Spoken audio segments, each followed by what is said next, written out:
All right, here we go. Let's see if this works. What a day. Spike, you are already in chat. Hello. How are you? All right, here we go. Let's see if this works. What a day. Spike, you are already in chat. Hello. Well, All right, there's here this we go. fella. Let's see if this works. What a day. Oh, that's hot. Spike, you are already in chat. Hello. Well, All right, there's here this we go. fella. Let's see if this works. All right. All right. What a day. So no Sophia today. Sophia Oh, that's on hot. Thursday. Spike, Sophia you are is already hot. back to Well, be. there's Here this we go. fella. Let's see if there's anything. All right. But all right. Sort of open-ended. So no Sophia today. Gonna be back. Sophia Oh, that's on hot. Thursday. Spike, Sophia you are is already hot. back to be. Well, Here we there's go. fella. Let's see if there's anything. All right. But all right. We'll sort of see how open-ended. So no Sophia today. Gonna be back. Sophia on Thursday. Sophia is already back. Hold down there. Here we go. Let's see if there's anything. Orange whip. That's the Becca. That's the Becca one. We'll sort of see how open-ended. So no Sophia today. Gonna be back. Uh-oh. Sophia on Thursday. Hold on. Hold down there. Here we go. Let's see if there's anything. Orange whip. That's the Becca. That's the Becca one. We'll sort of see how open-ended. So no Sophia today. Gonna be back. Uh-oh. Sophia on Thursday. Hold on. Hold down there. Here we go. Let's see if there's anything. Orange whip. That's the Becca. That's the Becca one. We'll sort of see how open-ended. So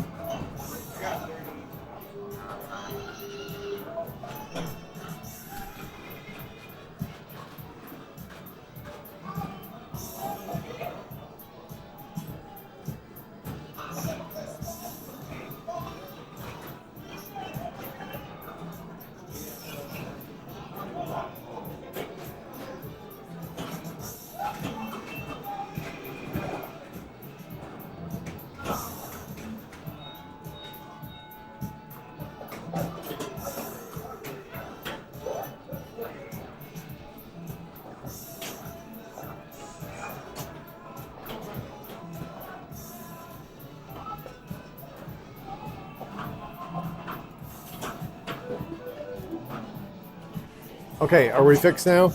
No more echo? I had I'm at a computer here. I have a computer in the back. I was remoted into the computer in the back through another window, and it had the YouTube stream running on it somehow. I don't know. So I just unremoted. Yeah, so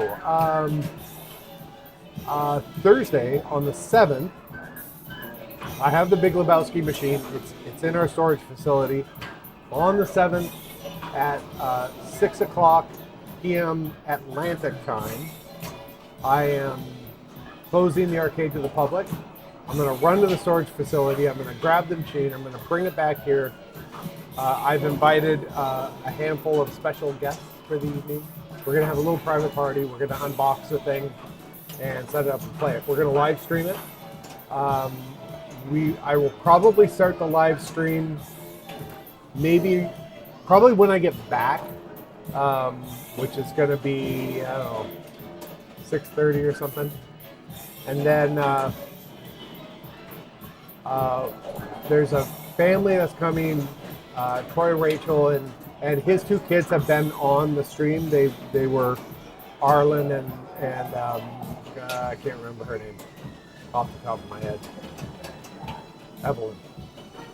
They were on a chat. They were on a live stream one time. So they're gonna come, and we haven't told them that we're unboxing. We haven't told the kids we're unboxing the game or anything. So I just think they would really get a kick out of seeing how a pinball machine is shipped.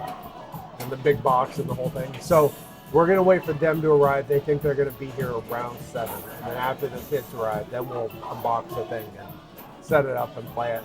It'll probably take us about, if we open it at 7, will be up and running by maybe 7:30, 7:45. And yeah, so yeah. Spike says Genesis. Genesis? Genesis what Genesis? Yeah, so Thursday we'll unbox it, we'll live stream it. I'm gonna hopefully make a little video of it too for the YouTubes. And then, hi. Sorry, the ball is stuck in the dragon. It just, Oh, is it up in it's the? just keep getting higher and higher. Oh, I know exactly where it's stuck. Oh, you got it? You got it? Awesome. You win. You win for the night.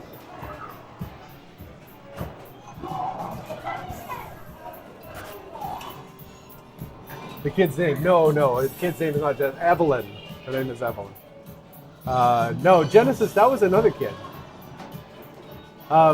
Anyway, so yeah, so we'll do a live stream of playing the game and doing all of that. And if there's something wonky with it, you'll get to be here for that.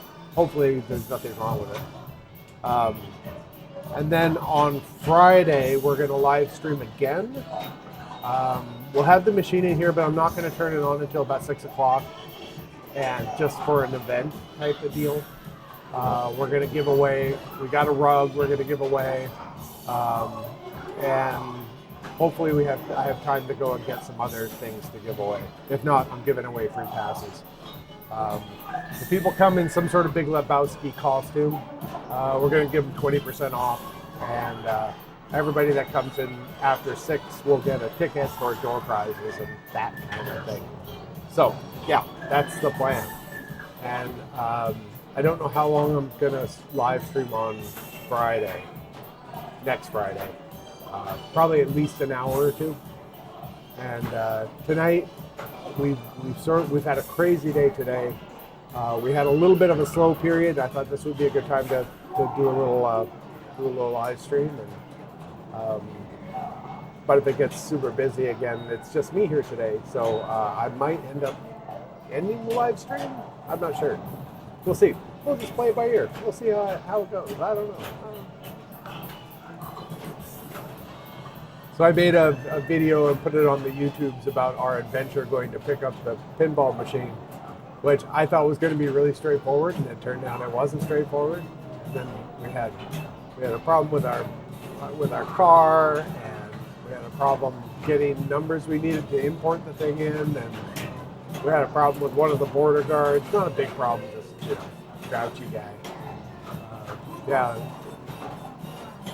Monday was a little bit of an adventure. And then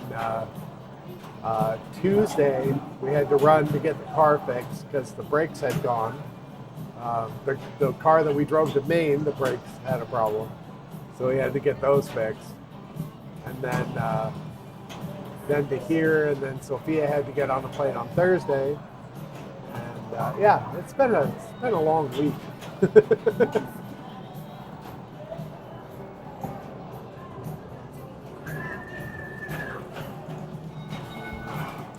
I'm going to do a quick, I have to go into the other room and do a quick post that I'm streaming this live. I will be back. Talk amongst yourselves.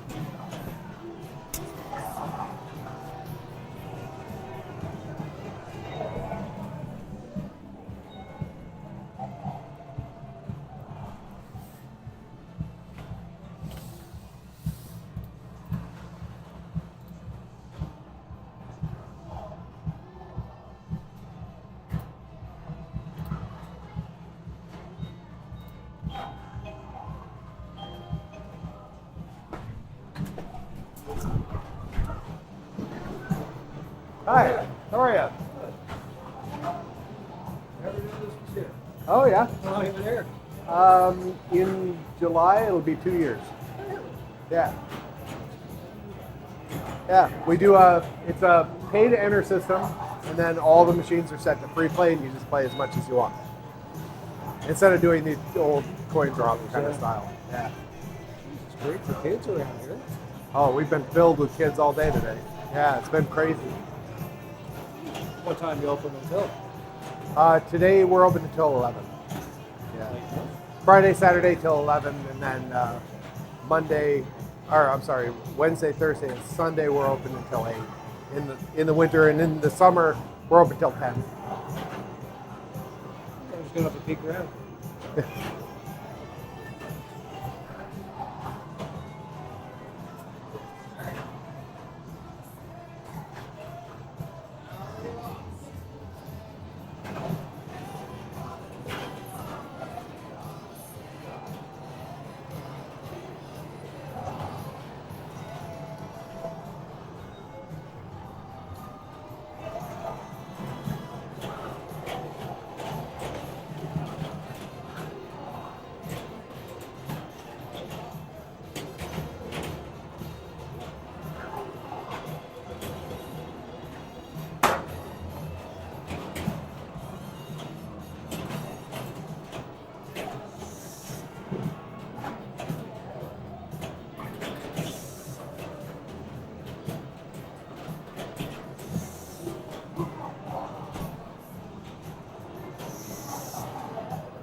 So it's $14.95 for an hour, 5 cents more for 2 hours, which doesn't make it a lot of sense, but it does. So do you have can you get like a group package for that? No, it's just payday. Yeah. We do have the last 2 hours of the day that we're open. So starting today at 9, we do what we call the day night special, which is 2 people, $25 for the last 2 hours. So you save $5. Hey, hey.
Right. Yeah, right. Let's see in chat. Spike says your road trip video was fun. Thanks. That was fun to kind of whip together. And I'm so bad at when I go out and do stuff. I even brought my little camera that I use for walking around here and talking. It's a little gimbal camera. I even brought that with me and a microphone. But I never think to film stuff. And I also don't like we could have filmed going into the place where we picked up the machine, where we had it shipped.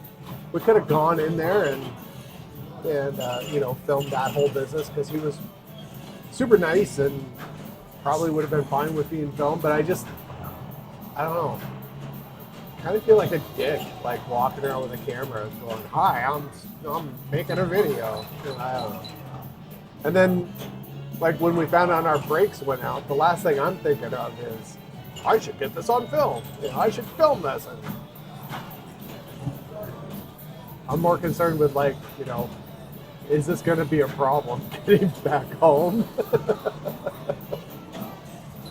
Yeah. So narration and funny clip art, and Google image search stuff seems to make for an okay video.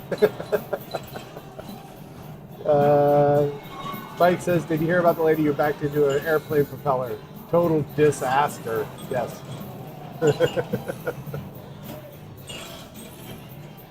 Yeah, so yesterday I was in here. I was a little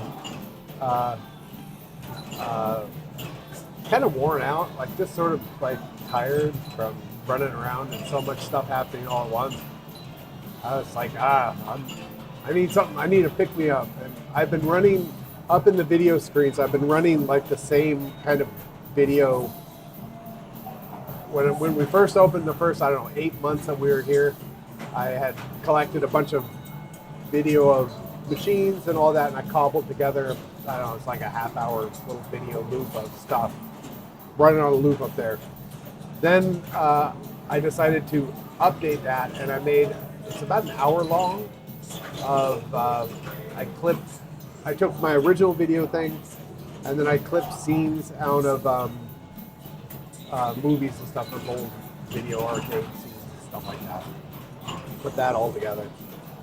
So yesterday I was like, I need something to kind of get my energy going.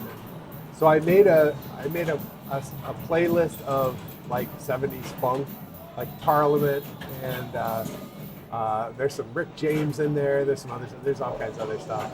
And then I realized, wait, I'm using on the old computer that I'm using up there for the thing. That's for the video. That's what my music runs through that too, and it's hooked up to an amp that goes to the speakers and everything else. And I'm using Winamp because it's super reliable. I can make playlists for it, and it basically runs nonstop because at night we just mute it, and it never crashes or anything. I was like, Winamp has visualizations that are like really funky and psychedelic and like 20-year-old tech.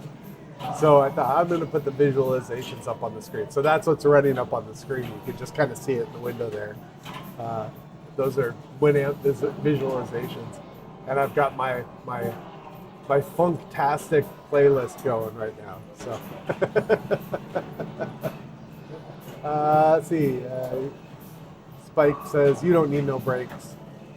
Louis, good day. Hello, Louis. And there's a Cormac, Mr. Cormac. Hey, yes, I do. So this is funny. This is my New Year's resolution. Is I was going to grow my hair for a while and see if I could tolerate it. Yes, it does really whip the llama's ass. That Winamp does. So I was kind of joking that I'm going to grow it long enough to dye it blue. I might still do that. And yeah, so got some going on. It looks a little thin because it's so light, and also because it's a little thin. I've been shaving my head for the last, I don't know, 10 or 15 years. I didn't know what was up there anymore, so I thought I'd grow it out and find out. It's gray now, apparently. It's a little thinner up in here, not as thick and lush as it used to be. It's probably from it's my hair follicles all pissed off from me shaving them for years and years.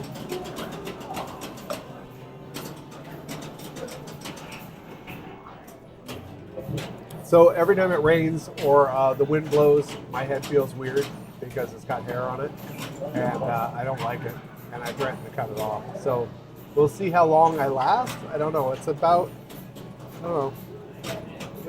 It's about that long now.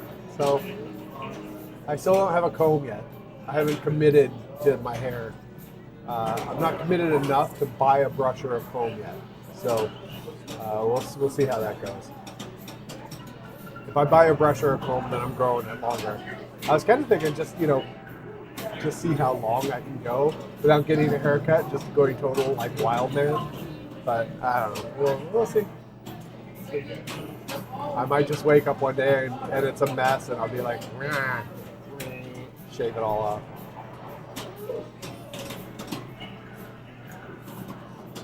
So Cormac, how's life in the Irelands?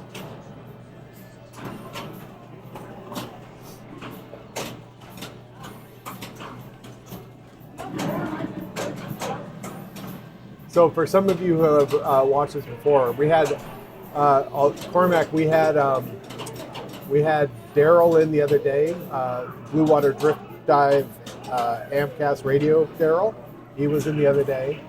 We had we had another Ampcast guy pop in the other day, which was pretty cool. I don't know, they saw like a post or something that I put on Facebook and then hopped in to say hi. Oh, it was Doc. Doc, he was in the band Chains Gray.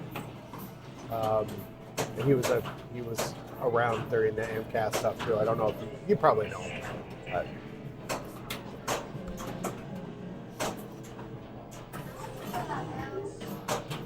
I need a nap. I need a nap really bad. How much longer do I have to go? At 3 hours. And then 45-minute drive home. The guys next door made me pizza, so I'm having pizza tonight. And then I'm gonna fall asleep with pizza on the couch with pizza on my chest, probably. Like, and the next morning I'll wake up, and one of the cats will have. We have a cat that eats everything, so he'll eat all the pizza that I dropped on my chest. And, yeah.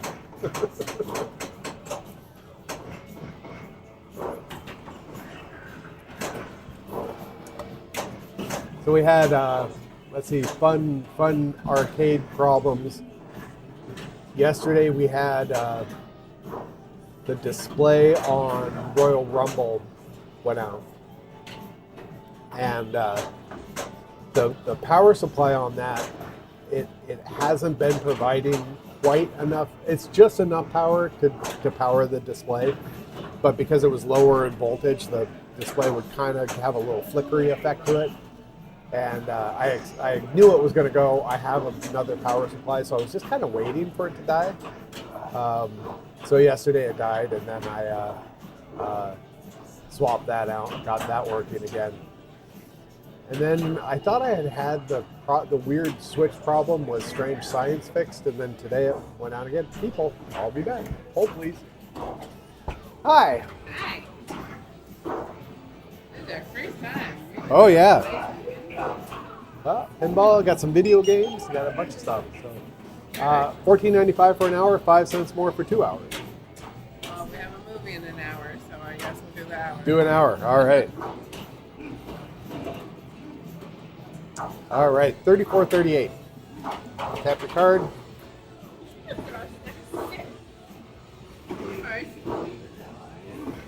Yep, you're good. Do you want a receipt? Oh, okay. All right, so I'll stamp your hands. You guys are good till 9 o'clock.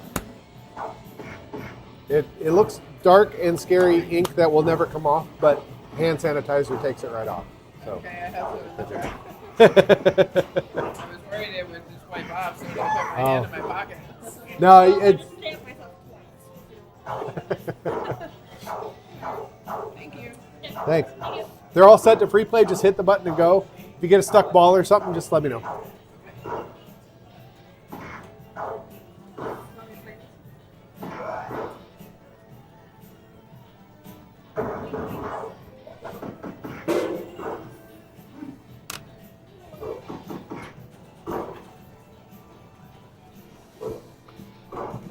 Oh boy.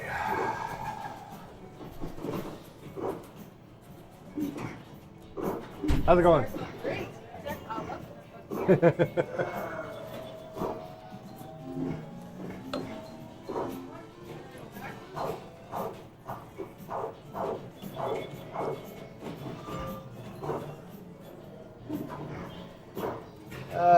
Let's see. Okay, so Cormac says, I need to put a sign up that says I'm streaming. People are going to look at me. I'm sitting here talking to myself. I'm going to turn this camera just a little bit.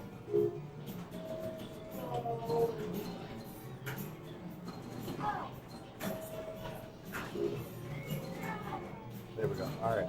I'll answer just a second. This kid's looking at some stuff.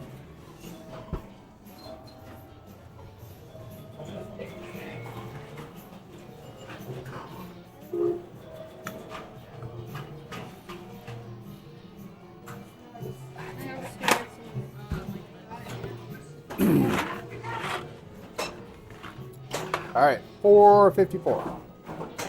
Go ahead.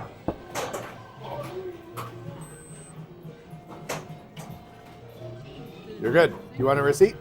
No, thank you. Okay. Thank you. Thanks.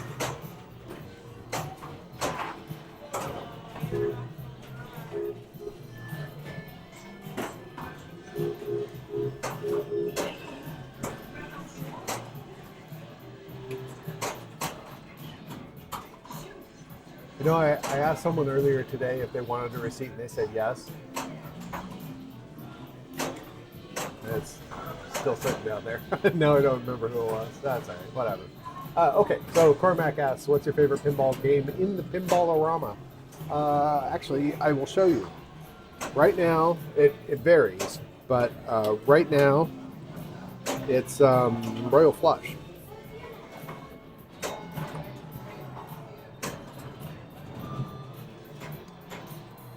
All right, here we go. Camera adventure time. What do we call it? I forget what I call it. Camera safari adventure time.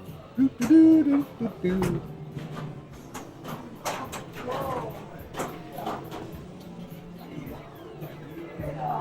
It's this one. And this one. I like this one a lot too. But this one, so the idea is that you knock down all of these drop targets. The bonus system is this. So if you get kings or jacks, you get 1,000. If you get kings and jacks, you get 2,000. 3 queens, 3,000, etc., etc.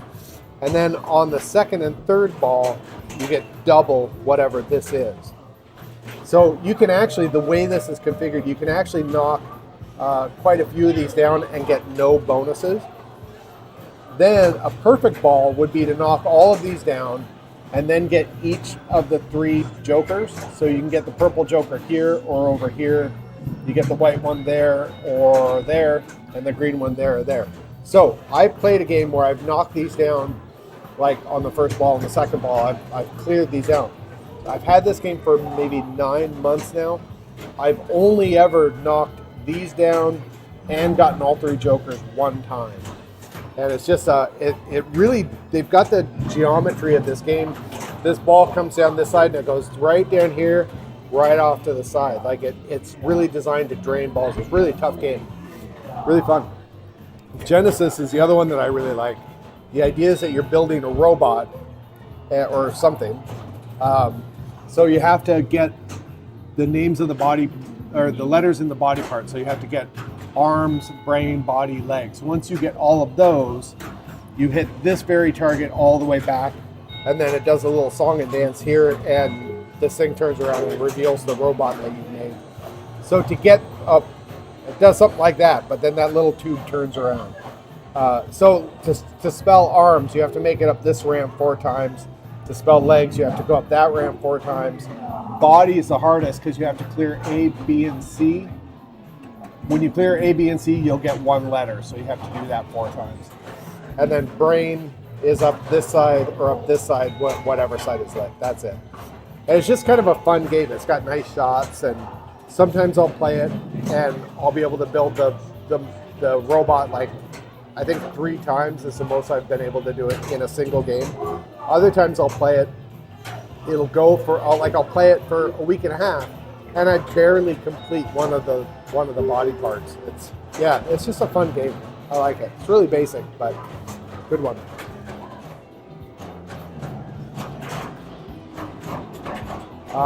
Dragon is also fun, super brutal, super fast.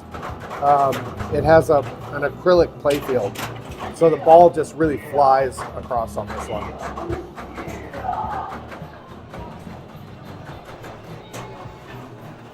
But with this one right here, I actually have been playing a lot of Electra because it was sitting over on the other side over there, and it's too hard to get to when there's people here or whatever. But when it's sitting right here, right next to the counter, I can come over here and play a game or 2 of it. So I've actually been playing this a bit.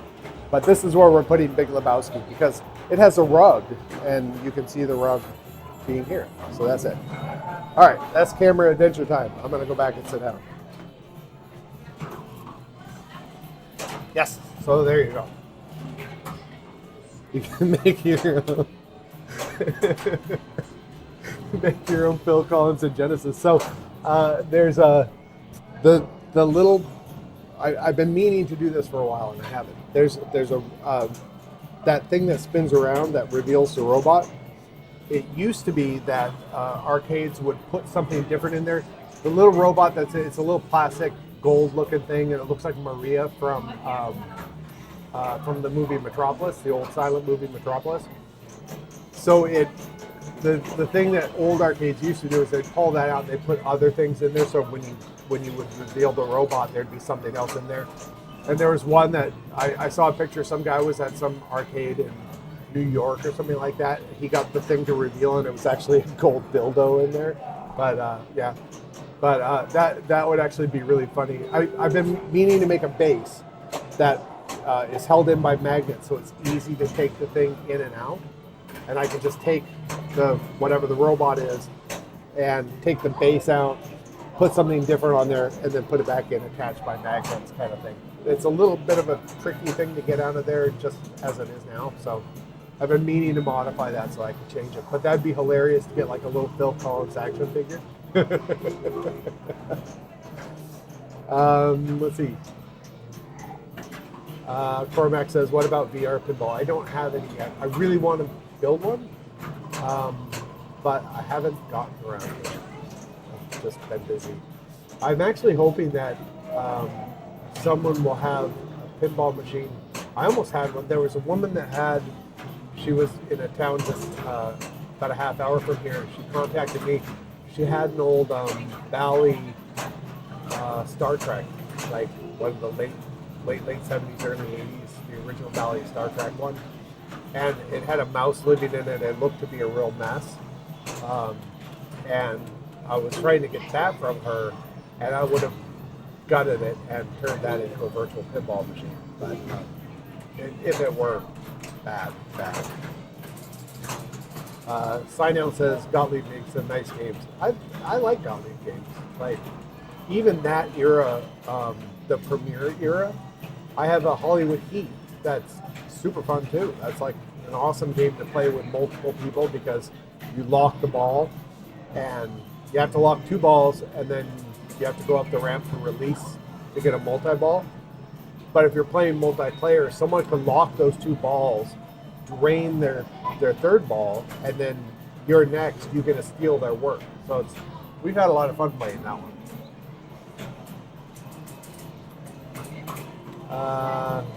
Do I have a live DJ or anything in here? No. I just have, I use Winamp.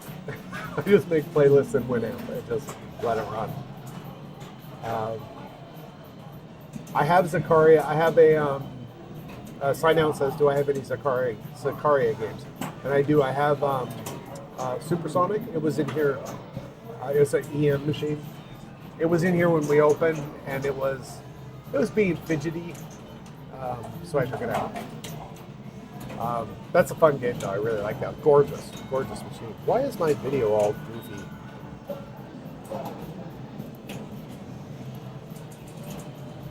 Let me try and fix this. Nope, it's not that one. It's this one. It's that one. Ugh.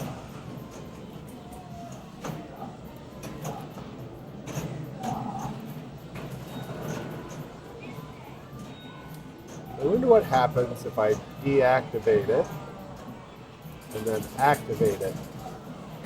Hey, that fixed it. It's still weird though, isn't it? Cormac says, why does it hurt when I pee? You know why. You know why.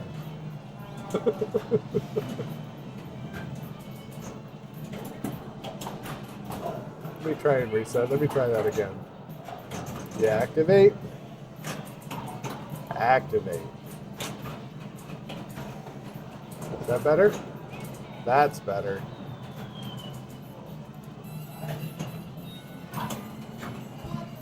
It has a little line in the middle there, though, doesn't it?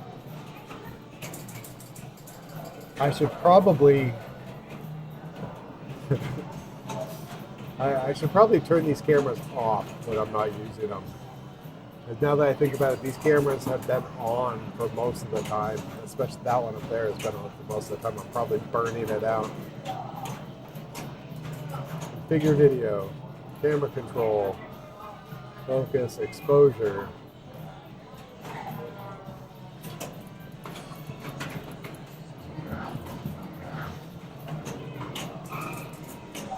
Brightness.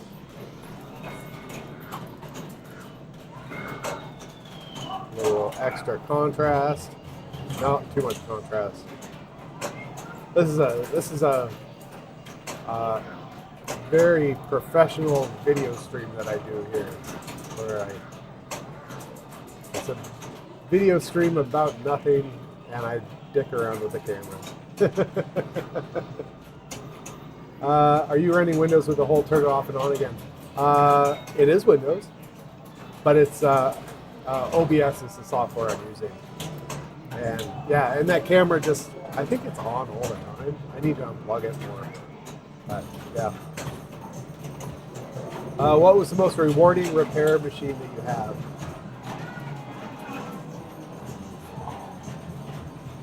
I don't know.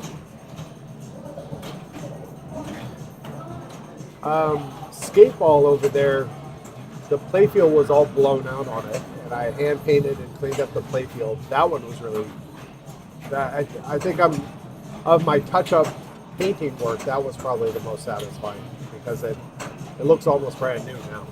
So, and I did that with Meteor too. I had Meteor in here for a little while, and it was the playfield on that. That was the first playfield that I touched up, and it was really blown out. And that one came out okay.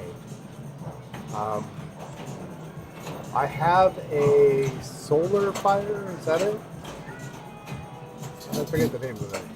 It's not a very common. They didn't make a whole bunch of them.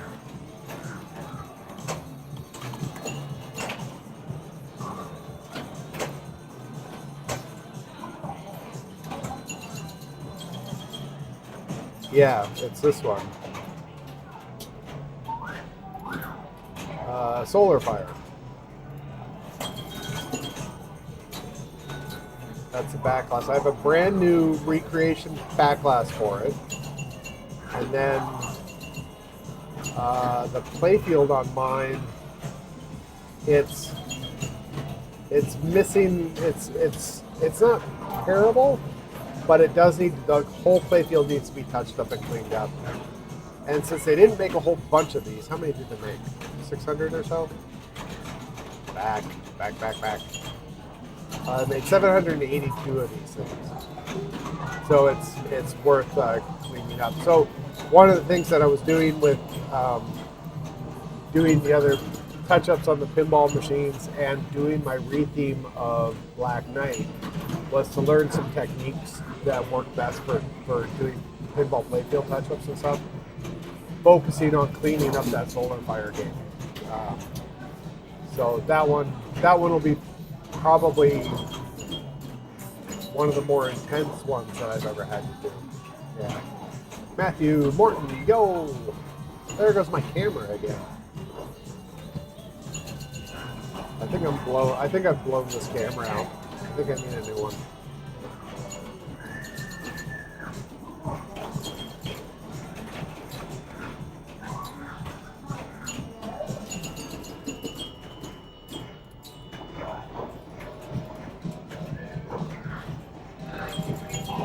I think I need to mess with that camera. There it goes. Bloop, bloop.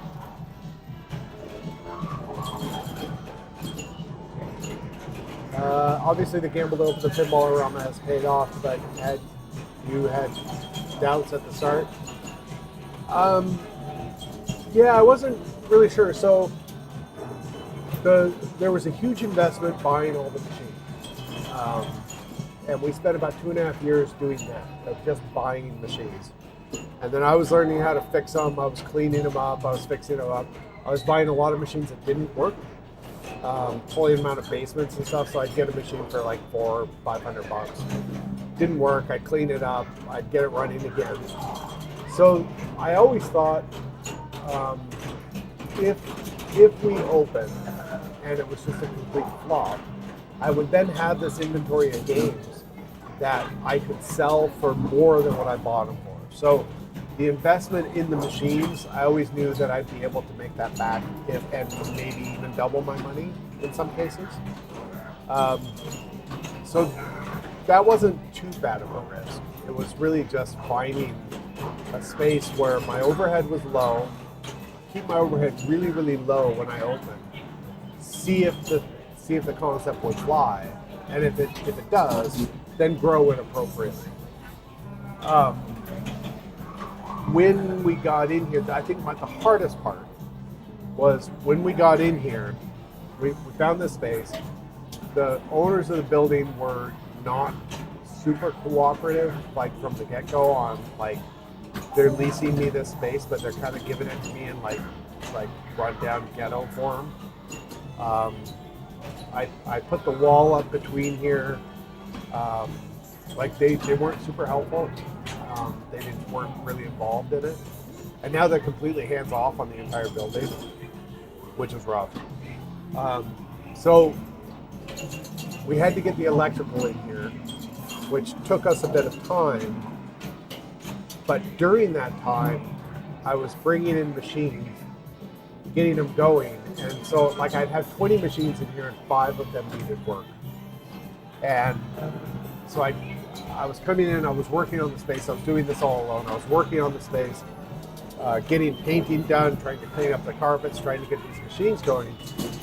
And I'd come in, it's like, okay, 20 machines in, 5 need repairs. I'd start working on machines. I would leave that night and 1 more would have done. I would have gotten 1 fixed, but 2 more had problems. So I'd leave with 6 needing repairs. And it was like that for, there was like 2 or 3 weeks in a row where it was 2 steps forward, 3 steps back. And it was really frustrating. And like I was just going home, just like, maybe we shouldn't be doing this. It was, it was pretty brutal. But then, like I never felt like I was getting ahead of the game. And then things started to kind of work out. When we first opened, I had a lot of machine failures. A lot of parts were failing because these machines hadn't been played this hard for, 15 years, 20 years or more. So a lot of flippers were dying. A lot of stuff that I didn't have inventory for. And I don't like having games down, dark. So that was really hard on me. Like I should have the parts to fix these, but I don't. And, we had board failures, we had parts failures. Yeah, so the first couple of months were sort of like I was spending a lot of money on parts, and I didn't expect that at all. But then we kind of settled in, and then it wasn't too bad. And then once we kind of got our footing, things have been fine. We even in our worst month so far was last November. But even still, we made money. Like we made our overhead that we needed to make and made money. I couldn't pay myself a whole bunch that month, but we were still we've never been in the red. So it's been good. Yeah.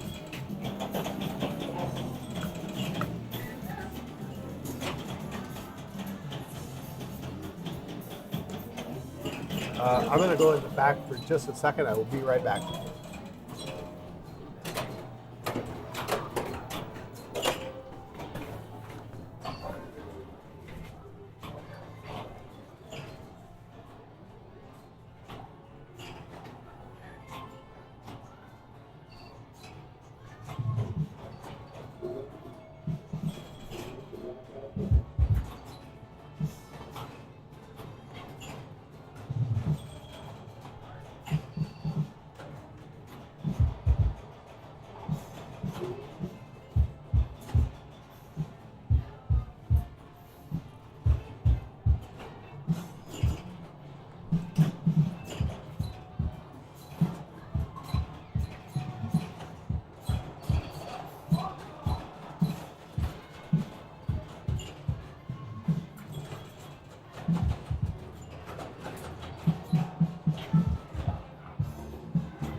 All right.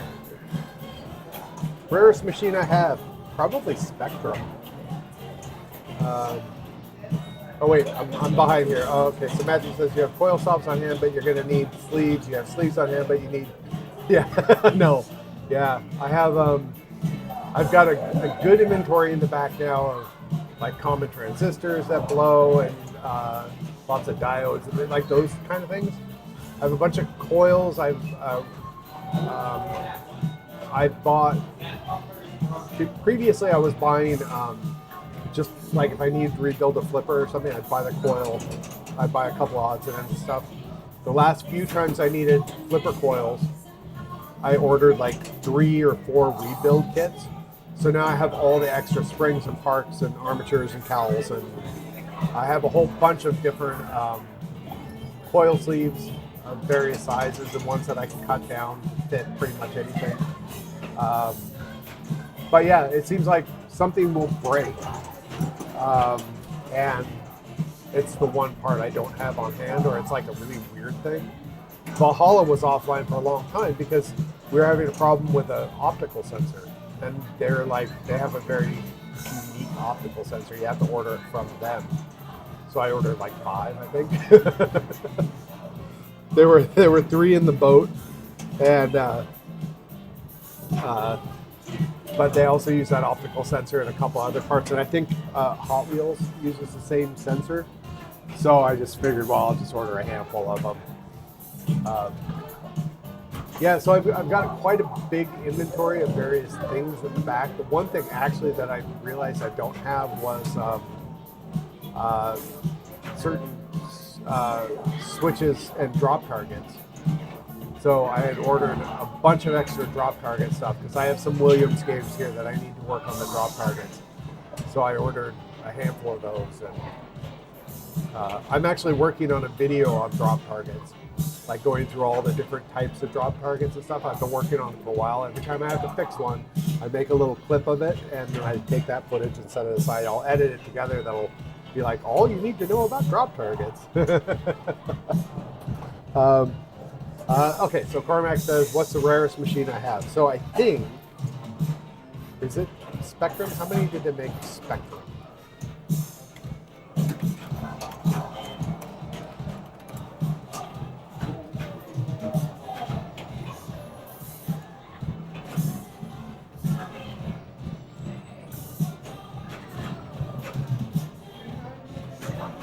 So it's this one. Spectrum by Bally. Looks like that. Playfield looks like this. It's a really interesting game. I love this game. It was in here when we first opened, but it's getting a little bit of wear on it, so I took it back so I can touch it up and paint it. But this says that they had slated to make about 1,000 units, and less than 500 were sold. And they don't know what happened to the others, apparently. So that's probably the rarest one, because there's probably around 500 of them floating around. On the East Coast, I have an Interflip Dragon over there, and you see those all the time in BC and on the West Coast, but you don't see those on the East Coast very often for whatever reason. That was made in that's I think a Spanish game from 1976. That's the one that I was just over saying. It has the plexiglass playfield. Well, I'm sorry, I'm professional streamer. I leave my browser window open for you guys to stare at. Google search.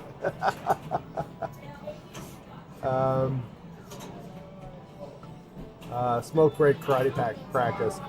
It was actually going back to check my email because I can't. I have a lot of people that email for parties over the weekend, and I can't check my email from here because I'm logged down to that machine. But yeah.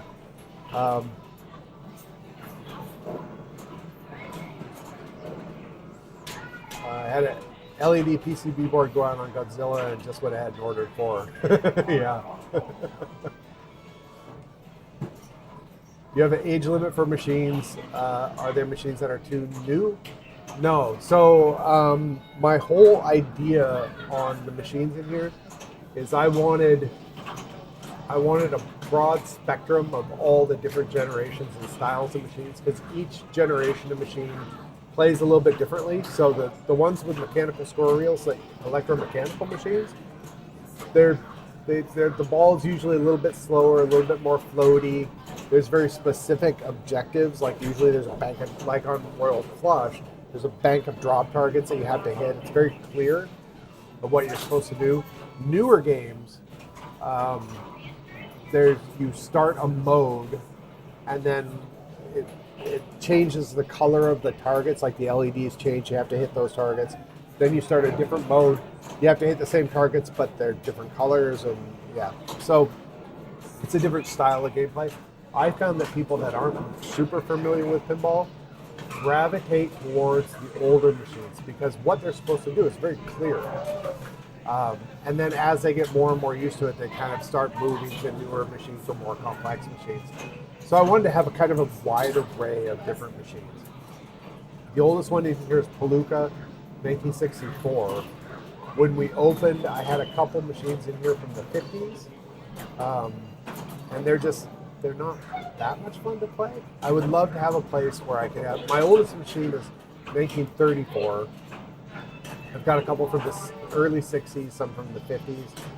I would like to have like an area where I could show like, maybe have like 4, 5, 6 machines and show like how they've progressed over the years. But some of them are just too old to play, so they would just be behind a velvet rope, look, don't touch kind of thing. And I have 2. Hi. Yes.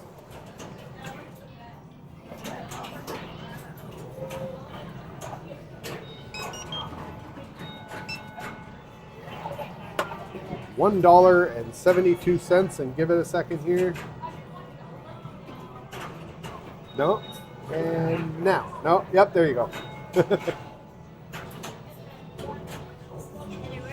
It is. It's doing its thing, and you are approved. All right, so first time playing pinball. What do you think? You like it? Yeah? You have a favorite machine yet? No, a pinball machine. The wrestling one over there. The wrestling one? Yeah, that's a good one. I have a question. Yes. For the drinks, they're like marble ones. What's The- the original flavor? Of which? Like, That's original flavor. She's wondering what kind of flavor it is. It's sort of like a lemon lime kind of thing. We're like loving this retro stuff. I can't even pick. That's kind of was the idea. I So love it. It's from the downtown store. Is this? what? You go to the downstairs. What's it called? Primer? No, I source all these on my own. Okay. Yeah. I did thought talk they to had them. Similar, but Moorheads. That is so cool. I did talk to them because they have some stuff that I haven't been able to get, Okay. and so we're gonna try to work on a thing where they have their stuff shipped to Toronto, Okay. and then they bring it over in pallets, and that I can get space on some of their pallets, so I don't have to pay for a whole thing. We'll split the costs and stuff.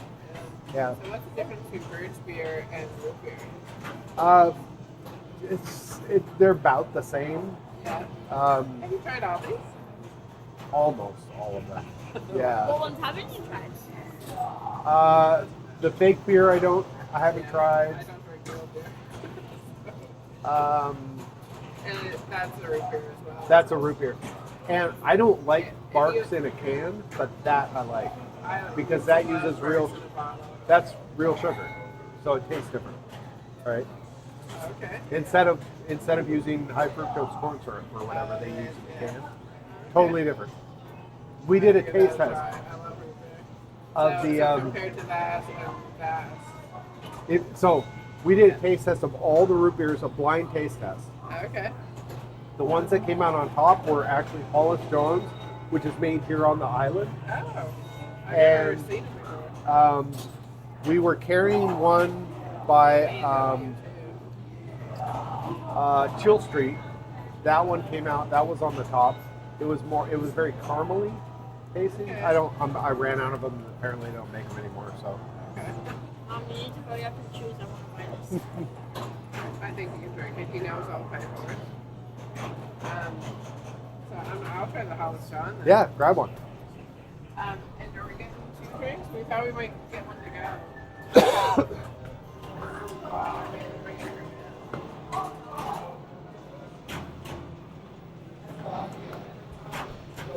Do you know how to open those?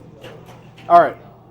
I have a demo bottle here just to show people, but These are my favorite. I love them. let me scan it real quick. Yeah. Do you need this? No, it's on here. I have a big order of these coming in with. I'm getting more orange, and there was one other flavor, I think.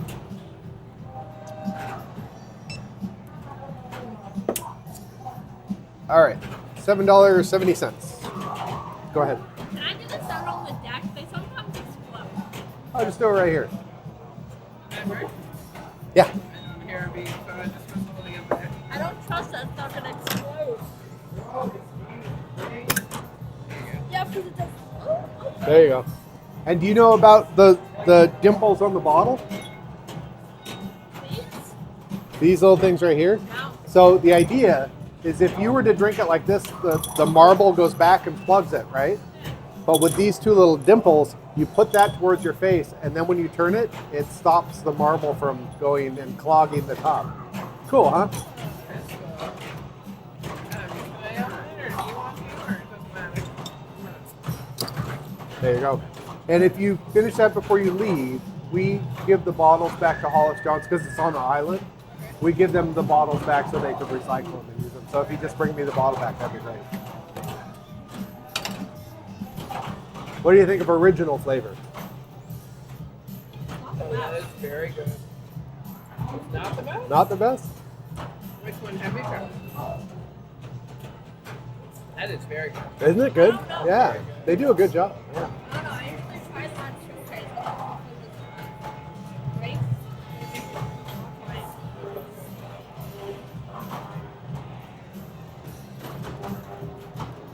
I'm here randomly just try new drinks. That's Look at the lab over there, man. Oh my god, that's huge. I think you used to be such a hit when I was a teenager. yeah. We have all these for sale too. Oh Yeah. wow. Yeah, that's we never had a big one like that. We always had those on Yeah. I have one in my room. I know, I bought it for you. Go on. I had a lava lamp collection. I was collecting like the old ones, like the original ones, and I thought when we open this place, I've got so many of them. I probably have like 40 of them at home. I was like, well, I'm gonna set them all up as a display, and then I thought, well, I don't want to actually have the old ones running all the time because the wax could die out on it and stuff. So I picked up some newer ones to have in here. We got open, we got these all set up, and we had a lot of people coming in going, "You sell those?" I was, not yet. I do now. So yeah, so we became a distributor for Schilling, which is a company that carries Lava Lamp now, and they carry like the sea monkeys and stuff too. So when we made the last order, we ordered sea monkeys, and our next order we're gonna get. They do ant farms and a bunch of like the old novelty kind of stuff, right? So we'll bring more of that in.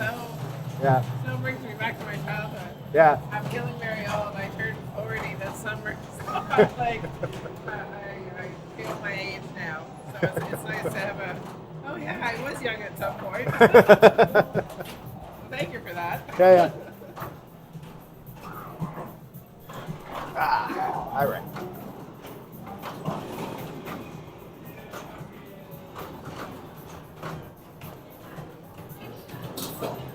My camera, Adventure Time camera, is still on, and I know this because my phone is getting warm.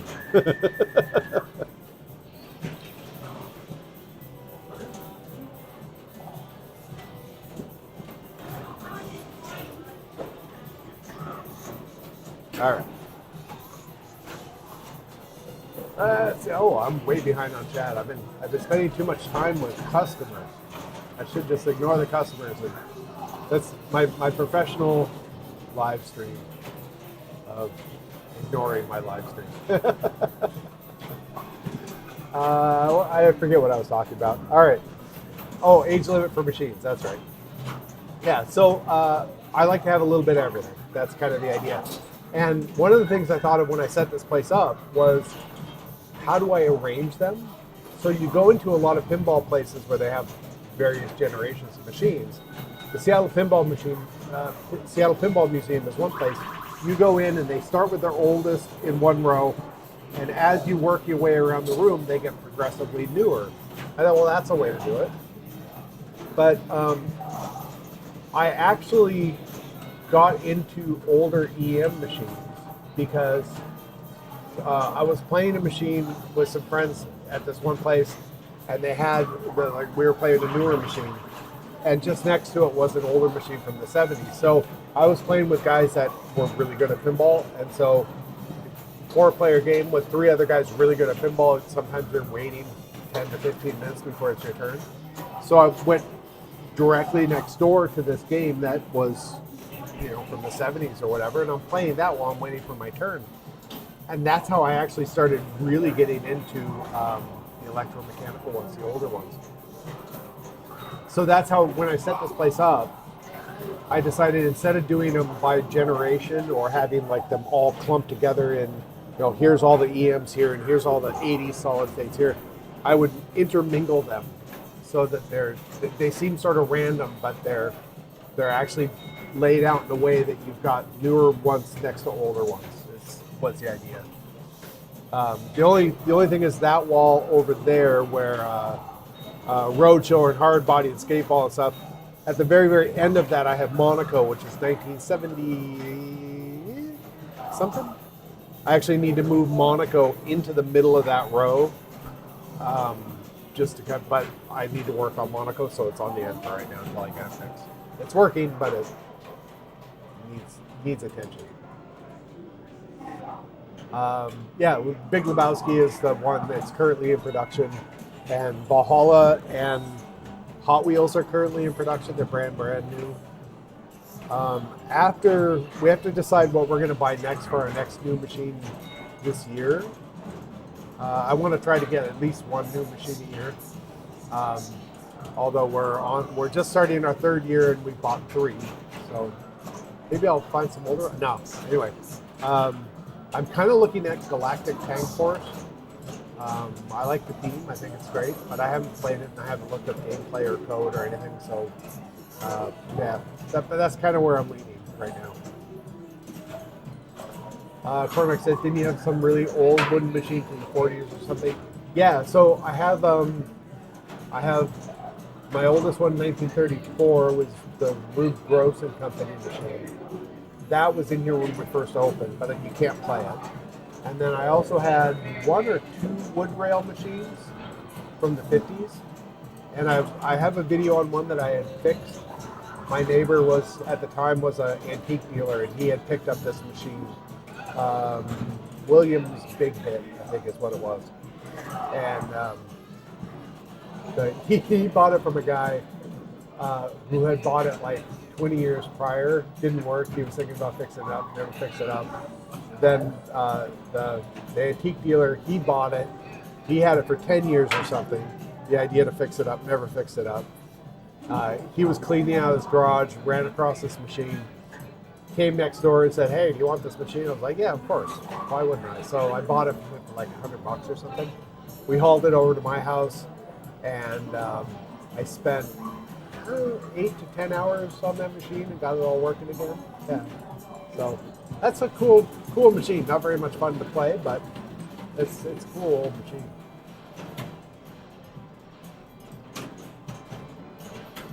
Let's see. Matthew says, if you're new to pinball, you should go out and find a Daddy East to play. They're super easy. They give you a free multi-ball ball every game. Yeah, they can do. Secret Service, people love. And then I've got the Royal Rumble in the back that people love. In fact, the girl that was just here, this is her first time here playing pinball, and I asked her what her favorite machine was that she liked so far, and she said Royal Rumble. So you can make things happen just by knocking the ball around, which is kind of cool. That's Cormac says where I am, there's nowhere like Pinballorama. Do they have arcades at all? When you were in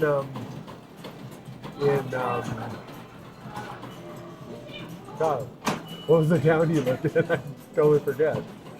I should know it. You'll tell me here in a minute. Yeah, your old town that you lived in. There really wasn't any arcades or anything. Carlo, that's where it was. There was like downtown. There was a little. There was like a little, like slot machine place or something, but that was about it. Oh, I gotta scold this kid. Hold on. So do me a favor and don't go nuts on the flippers like that, because you'll just wear them out. And this, it does, yeah. They're mechanical, so if you just totally like mash on them, you'll wear them out. And this one's from 1964. It's the oldest machine I have in here. Those flipper parts are original. That's crazy. Isn't it? Yeah. That's actually so cool. Yeah. Everything in this game is all original. So. It's not been touched.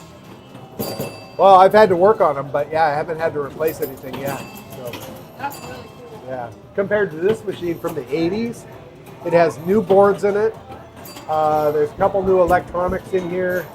I've had to replace a lot of stuff in this, but this one, it's all running all original, which is pretty cool. Yeah.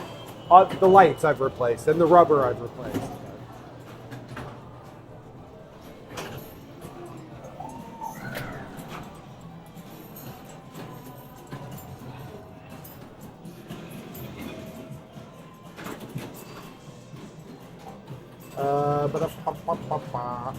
There's a pinball hall somewhere. That we said there are no Pinballoramas.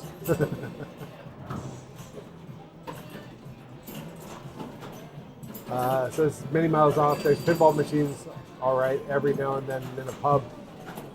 I don't remember actually when I was over there. We stayed in. We were in Dublin, and I don't remember any of all the places we went to. I actually don't remember seeing video or pinball around anywhere that I went, but I mean, that was a few years back. So and pinball has made some resurgence again, and arcades have made a resurgence again. I know that they weren't super huge, like in North America, arcades in the 80s were massive. And so there's a lot of people that kind of want to see that happen again. So there's been a big resurgence here. But I don't know how big they were. I mean, when you were a kid, were there arcades and stuff around? A lot of people I talk to that from Europe or London or, anywhere around, there was a guy, he started a pinball place just outside of London, and he didn't remember seeing, he remembered seeing one pinball machine when he was a kid, and it was in some neighborhood pub or something like that, but that was it. There wasn't anything around, and he's like my age, so it's monkey brain flavored, yeah.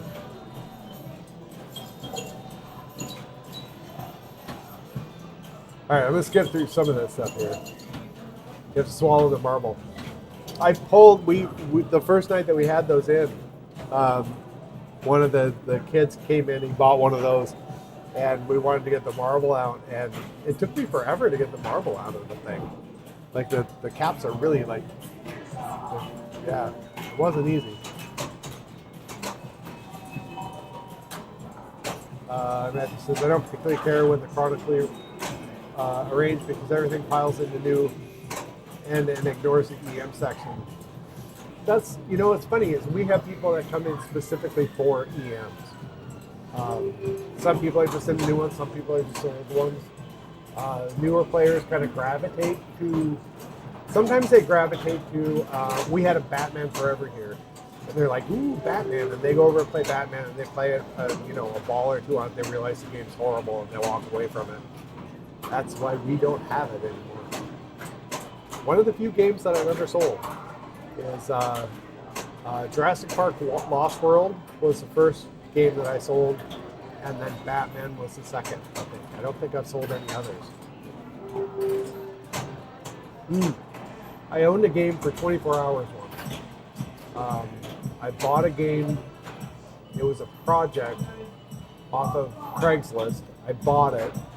The next day, I went over to this other guy's house to get a machine from him, or to look at a machine that he had for sale, and he had mentioned this game that I had bought, and I said, "Oh yeah, I got that game." And he goes, "Oh, I wanted to get that. I wanted to fix it up." So we worked it out in a trade. So I had the game for 24 hours once.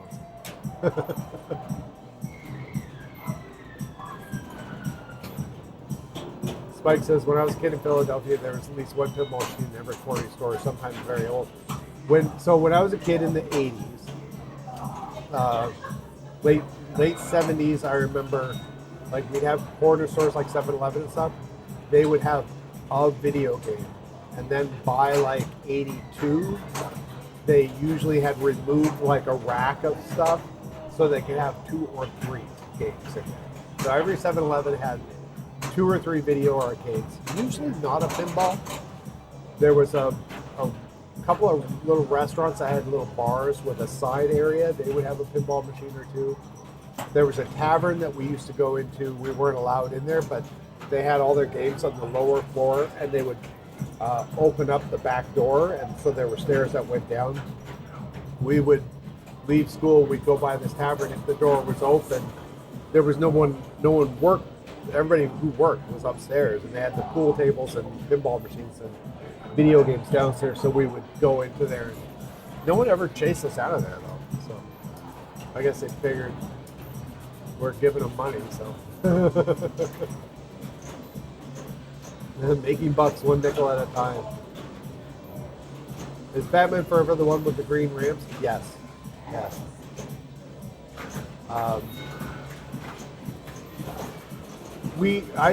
I never really liked that game. That was a Sega or Data East game. I never really liked it. I never thought it was much fun.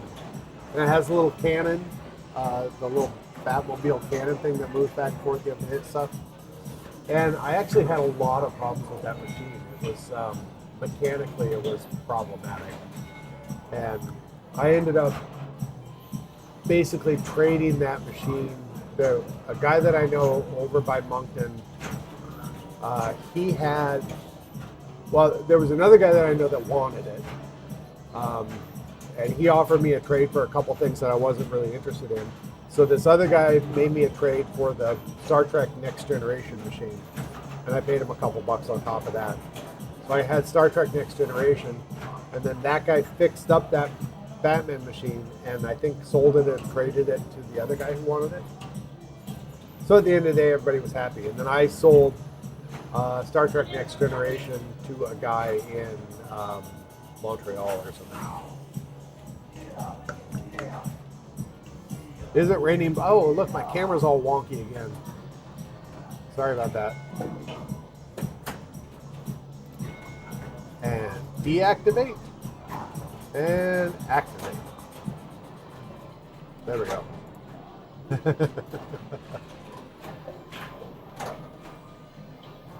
Sega, yeah, like Sega? Oh, I have to look it up now. Batman Forever Pinball. Yes, Sega, 1995. That's it, right? That's the one that I had?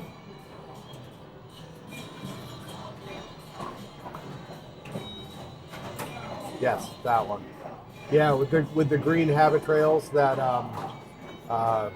it actually looked really nice over there under the black lights because the green habit trails glow under black light, and they had other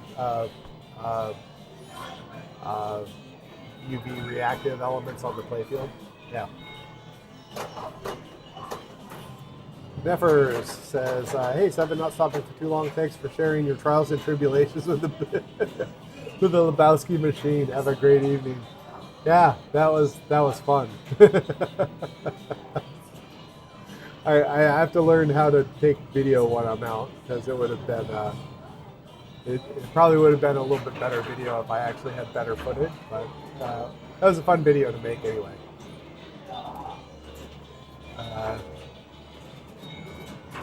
Yeah, he says, I like that game, I'll buy it for 4. Yeah. Yeah, I just never got into it. It actually, we had a lot of games abandoned on it. And those I don't like to keep around. So the next generation I thought was, I wasn't sure about getting that one. I love the game, but I know that it's a maintenance problem. We had it in here, we ran it for 2 or 3 days, and then I had the glass off that machine every single day, sometimes 2 or 3 times a day. So that's why I sold that one. And it actually ended up being the guy who bought it. I sold it to him, telling him that it's had some issues and stuff. He was fine with it. And the tech actually made a video on it, and there was it had a whole lot more problems than I thought it had. And it took them quite a while to get it all cleaned up. But that machine actually had no business being in a public arcade because the playfield was like brand new. Someone had just done all the side art on it, replaced everything on it. It looks brand spanking new. It had color DMD in it, and it had the aftermarket sound card on it, all the extra stuff for that, which you don't need that in a public arcade. So it was really, it's been souped up and hot rodded to be in someone's private collection, and I prefer it being there. So.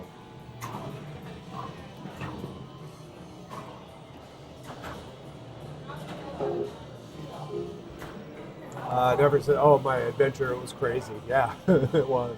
And I'm sure that there's more stuff that I missed. Like the bit about the skunk, I don't want to actually go into too much detail, but it's actually sadder than I said in the video. It's worse than that. So, but I just didn't want to go into that. But yeah, and yeah, fun time, except for that part. But all right, I'll be right back.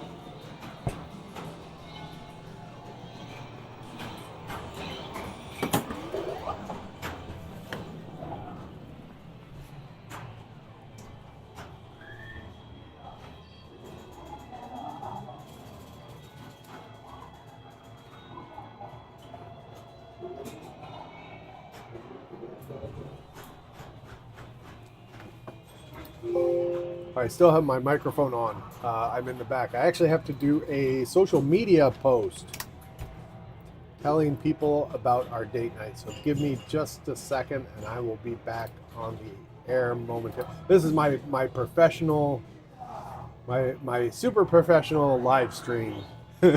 I'm an internet streamer guy. I'm talking to you off camera.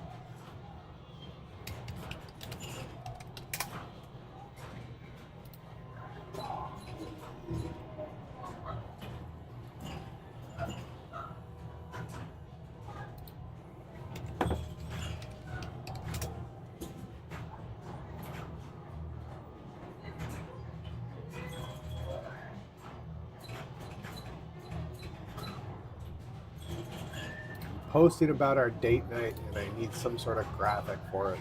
And I have one here somewhere, I think.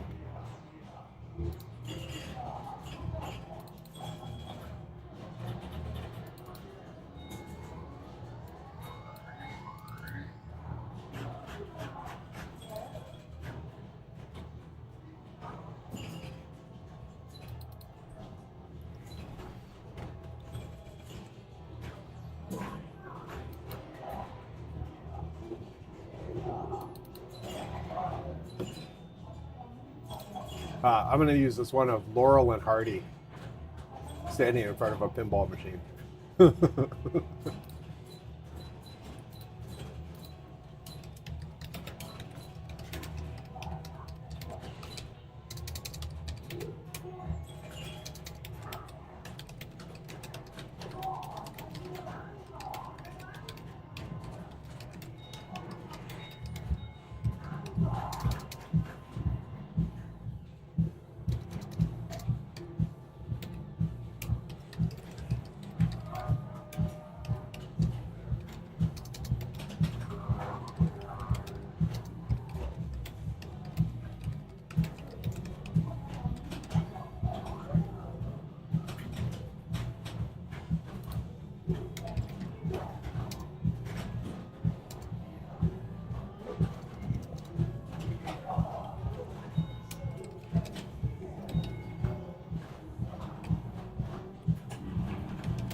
All right, success.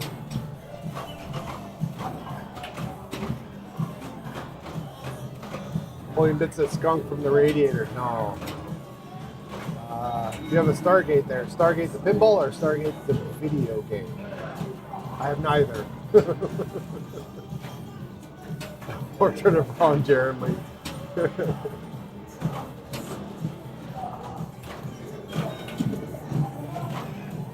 It's not a smoke break because I can't smoke indoors. I'm just in the back.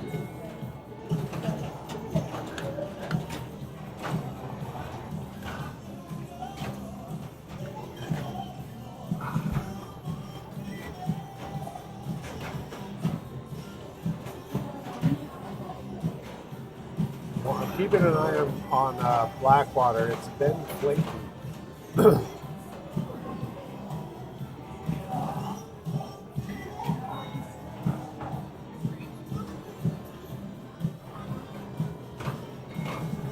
It seems like it's working over there. It's been doing a weird thing where if there's 4 balls in it, you have to shoot 3 up to the top ramp. And it ejects 4, and then it just hangs. It doesn't do anything, and I don't know what's going on with it.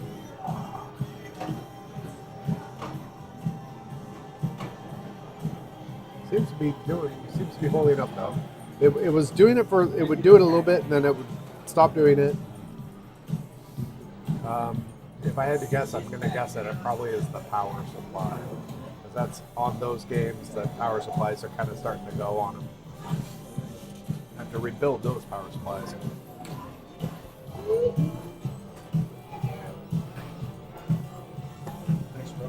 Thanks for coming in, guys. I'll try to get that Donkey Kong in here Get Donkey Kong? in a couple of weeks probably. So we're bringing in next Friday. We're bringing in the Big Lebowski game. Yep. And then I'm going to try to work on it. We're closed Monday, Tuesday. I'm going to try to work on it on Tuesday. Because it's a cocktail table, but it needs to be completely redone. A squirrel was living in it or something, right? So it's like, but yeah. So I've been wanting to have that in here for a little while. But It's a good place, man. Yeah, thanks. Really. Yeah. See you guys.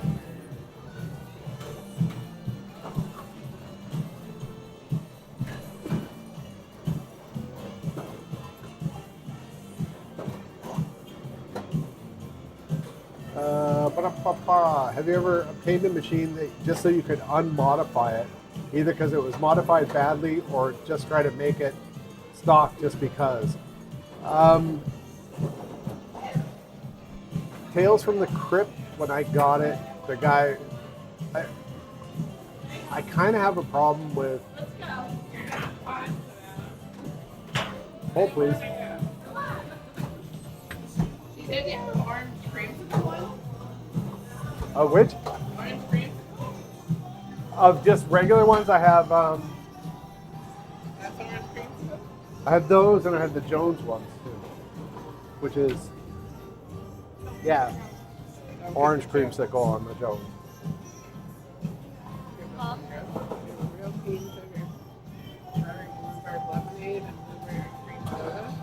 The blueberry cream soda tastes like blueberry ice cream. Really? Yeah, yeah, it's crazy.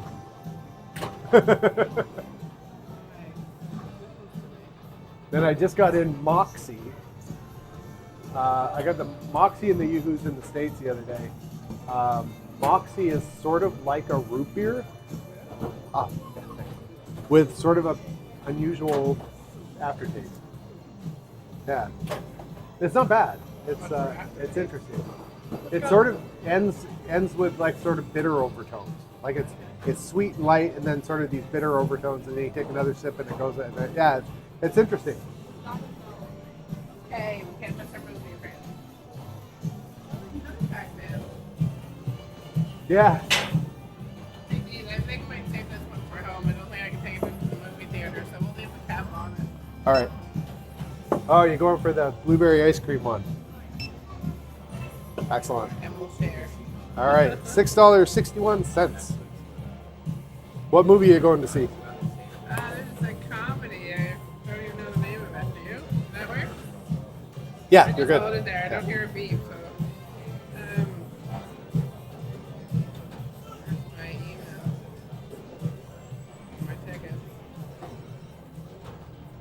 Are you going to like City Center or No, the Cineplex. the Cineplex? We're hosting 2 bad movies in March. Anybody but you, the Valentine Encore. Yeah, the City Center one. We're hosting 2 really terrible movies from the '80s for City Center. Electric Dreams, which was like a movie about a home computer that gets sentient and falls in love with the neighbor. It's terrible. It's hilarious. Alright. And then the other one is called Flippers. No, Joysticks. And it's a horrible movie from the '80s, like early '80s, about like bad guy wants to shut down the local arcade. Yeah, and the little movie theater, they found that they could get it, so we're like, yeah, we're doing a joint thing on it. And we were talking about Donkey Kong. Sorry? Are you getting Donkey Kong? Yeah, I'm building a Donkey Kong cocktail table. Yeah, so I should maybe 2 weeks or so. Definitely post that on your Facebook page. Oh yeah, any new machine I get, I'll post about it. So yeah. We'll be back in 2 weeks. All right. Well, keep an eye on Facebook, and I'll post when I get it in here. Hi. How are you? Nice go. How are you? Hey. I think I see today was your birthday. It is. Your birthday? Maybe 44. I turned 40 this summer. I'm like, Here. yeah. All right, so we can do a date night now. Last 2 hours we're open. We do the date night special. $25, 2 people. You can play until we close. Great. All right, with text, $28.75. Go ahead. Yeah. Oh, wait a minute. Just a second here. All right, try it again. Yeah, I've been there for like 8 years. You might have to insert it. You pop it in the top. Yeah, other way. Oh yeah, like Fort Knox. Yeah, everything else. There you go. Second layer, you fell off the ladder. I was like, getting picked up there, and all the candles and each window. That's one of the houses I've ever seen. Yeah. Well, all of French. The whole road. They have You want a receipt? crazy. Okay. All right, so I'll stand. Okay. I do. Through the door down the hall to the left. Let me stamp your hand. Even if he's Just reminds me that you paid. falling off the ladder. Oh, 69. Want to stamp your hand? Have fun. Good to see you. Too. There you Thank go. Birthday. Take care. All right. You guys are good to go. Yeah.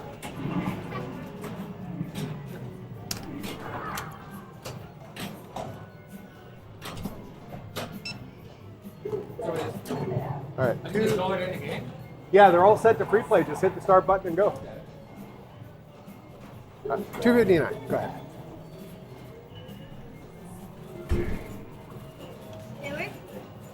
It did?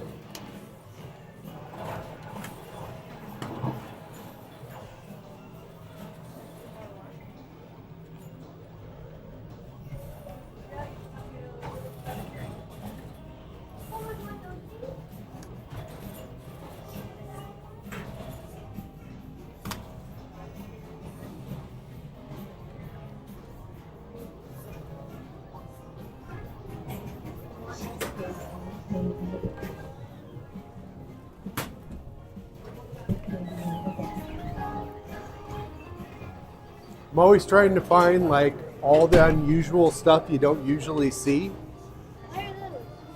They're just like flavored soda pops. They're from Trinidad, which is, do you know where Trinidad is? I'm not good at geography. It's, I mean, geometry. no, you had it right. Geography. It's a little island nation that's on sort of up above South America. Oh. Yeah, they're from there. These are from Japan. These are from the island. That's from India. These are from the I States. love those things. Yeah. Yeah, I'm always kind of trying to find like all the interesting stuff.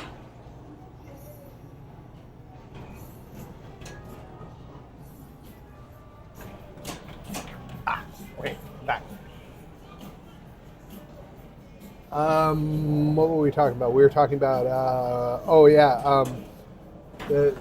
the guys that get pinball machines, and then they find a whole bunch of crappy little cheap toys, and then they glue them all over the pinball. I just don't like that.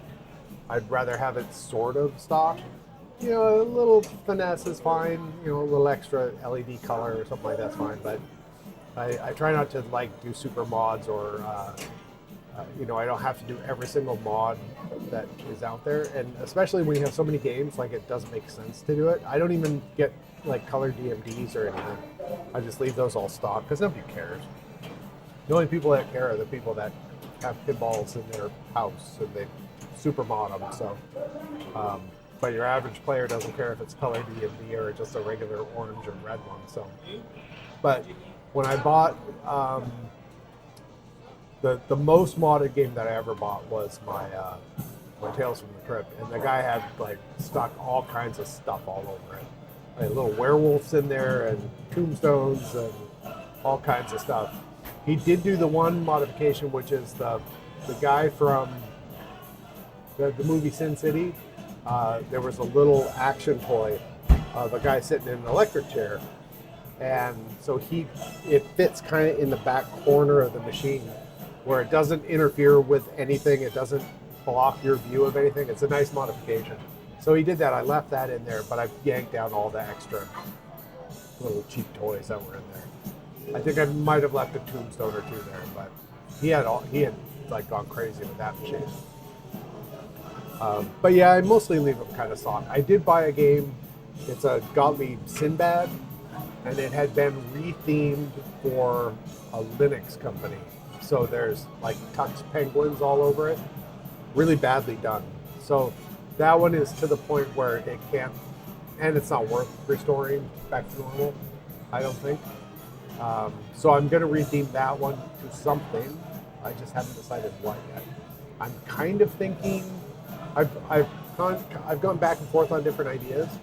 I was thinking about doing a Craftwork game or a Devo game, because there's with that game there's 4 elements that you're shooting for. So like 4 Craftwork dudes or 4 Devo dudes works. But at the end of the day, I think and I thought about doing Killer Clowns from Outer Space would be fun. But I think I'm going to call it Dark Ride and do the playfield's already been painted black, and then they just put a bunch of stickers on it. So with Dark Ride, I could just kind of leave the black paint on it and then just add UV elements. So everything on there will be UV reactive. And then I'll light it with black lights and a bunch of stuff like that. That'd be fun. Barbarella would be cool. Hold please.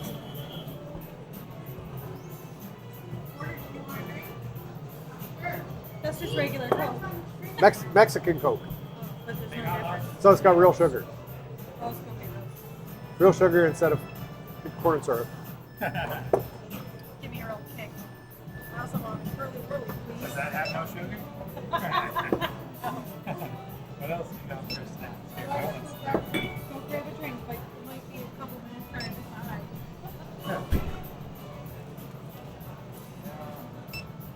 Maybe all of us. Have you had these before? Oh, bad. Yeah, we love. We had someone came in. They saw that we had Violet Crumble, which is from Australia, and they started asking like, "Can you get Flake?" Which is from the UK. Yeah.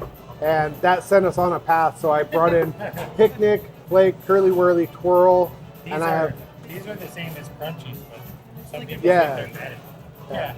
Yeah. and I've got 2 other bars coming from London. I forget what they are. Oh, Yeah. what, flakes are good. Flakes are Yeah. And Twirl is like Flake. They're kind of the same. All right. Mexican Coke, Quebec Maple Coke, Chubby, Curly Weird Mountain Dew, $12.76. Do you have a bottle opener? I do. good. Our time is up. Yeah. Time is up. Hi, how's it going? On debit. Go ahead. Yeah. 9:20. 9:10. You want these both open now? I'll take mine open, yeah. Thanks. You want? Yeah. Seven. Oh, that would do. I'm just gonna put that in the Thanks. fridge. There you go. Hi, how are you? Not too bad, mate. There's two of us gonna play some games. All right. So the best deal we have right now is date night. Yeah. Two people, $25. Works for me. $28.75. Debit card, please. Go ahead.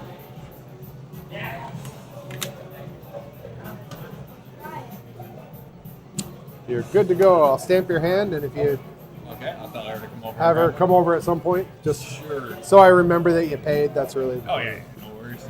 I'll send her over. All right. Thanks.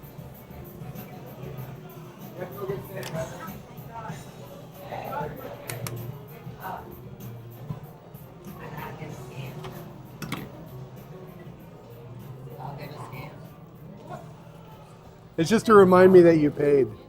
Okay. We have people that wander over from the pizza side and just sort of look around and yeah. So.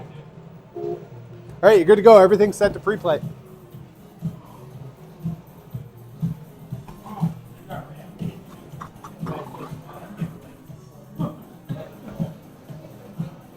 Yeah, just kind of a steady stream of people today. It's been good.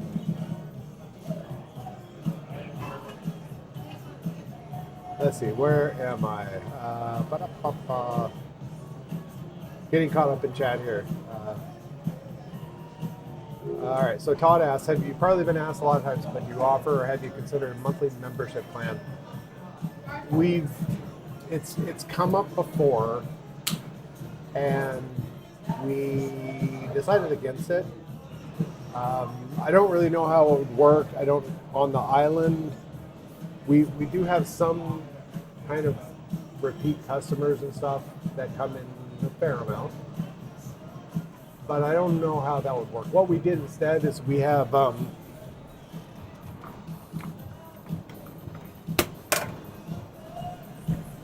we're doing like frequent flyer cards, this kind of thing. So you take one of these and you get it punched 6 times, and then the 7th visit's free. This was sort of our answer to that, of a way to give regular customers a discount kind of thing.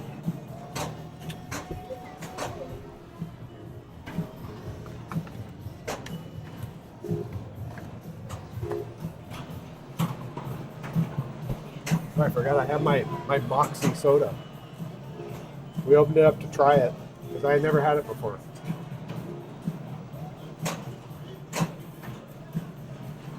It's peculiar. It's good. It's hard to explain what it's like. It's almost like it's like a root beer. There's a hint of Jägermeister in it, of all things. Like the smell has a little bit of a Jägermeister-ness to it, but not like major. Yeah, it's interesting. So it's apparently they've been making it for 150 years. They make it now in Maine, and that's where the term "Hey, the kid's got Moxie" came from. This stuff. It was marketed as some sort of snake oil kind of thing, like Moxie rejuvenates your nerves and gives you lots of pep kind of thing. That's probably because it has the caffeine or whatever in it, or maybe back then it had cocaine in it, or who knows what. This is warm, and I'm not going to drink it. I'll be right back.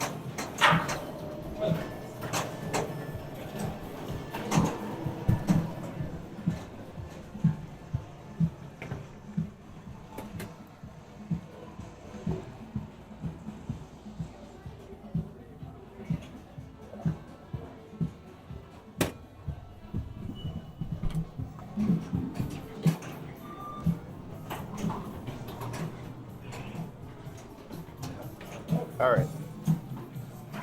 I don't like warm Jägermeister either, and slight Jägermeister things. So yeah. Anyway, let's see here. Electric Dreams is fun. Yeah, Electric Dreams is such a weird movie that it's not great, but I don't know how many times I've watched it, probably 10 or 15 times over the years. There's kind of something charming about how bad it is and how dorky it is, and then it's got all the like 80s music in it and stuff, and Virginia Madsen, you can't go wrong with Virginia Madsen. So yeah, it's a funny movie. And then I actually had run across the movie Joysticks, which is I think you can actually find it. You can download it and watch it for free off the internet, Internet Archive. I think that they have a copy of it there. And it's just the worst. Like the first time I watched, I actually, to be honest, I haven't made it through the whole movie. I watched it, I heard about it, and then I watched like the first 20 minutes of it, and it just pissed me off so much. I'm like, this is the worst movie I have ever seen in my life. Then I started watching it again, and I started liking it because it's so terrible. But now I don't know how I feel about it. So let me fix my camera real quick. Sorry about that. I'm a professional streamer. Oh, I'm so I forgot to turn it back on again. There we go. Yeah, it's just such a terrible movie. So there's a little art house type theater in town called City Cinema, I think. One of the guys had talked to me about doing we were going to do a double venue feature kind of thing. We worked out this idea that you buy a movie arcade pass, and we tie the movie in with the arcade, so they can get the Big Lebowski movie. So in the future, we'll do this where you'll for $20 or whatever, $22, you get a movie pass. You can see the Big Lebowski, and then you take that pass here, and you can play for a couple hours for $22. So you save a couple bucks on either side, right? A cross-promotional sort of thing. We were going to do that with both of these movies, with Electric Dreams. We're going to do Electric Dreams one night, and then we're going to do Joysticks the other night. I don't remember which is. At the end of March, we're going to do it. And we tried to work out how it works, but we ran into some logistical problems because they sell passes on their website, and so you buy a movie pass, and then the next prompt it takes you to select your seat. Well, I wanted to sell passes here too, so how do I do that? Because they do their select seating thing. So we're basically just going to sponsor the movie. We're writing it off as an advertisement kind of thing this time around. And then the next movies we'll figure out how to do this cross-promotion thing where people buy a pass and they can use it at both places. We'll figure that nonsense out. I just got too much going on this month to think about it. So.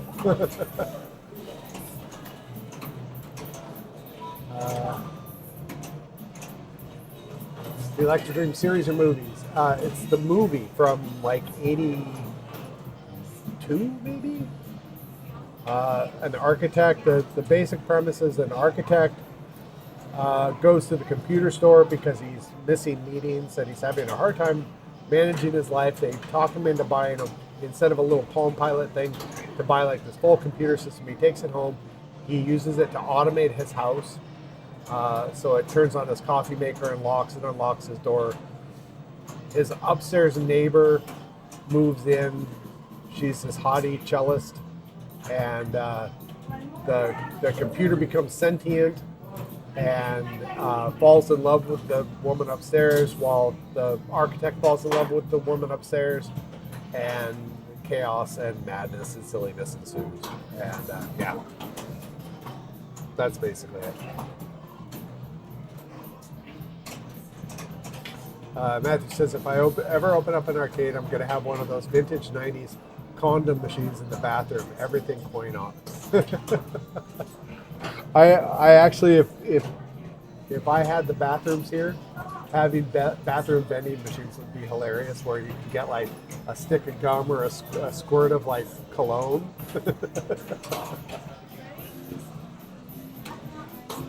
Let's see, where am I? I'm like way behind on chat. I'm sorry, guys. Okay, I'm down to retheme it to Barbarella. Yes, that would be a good one.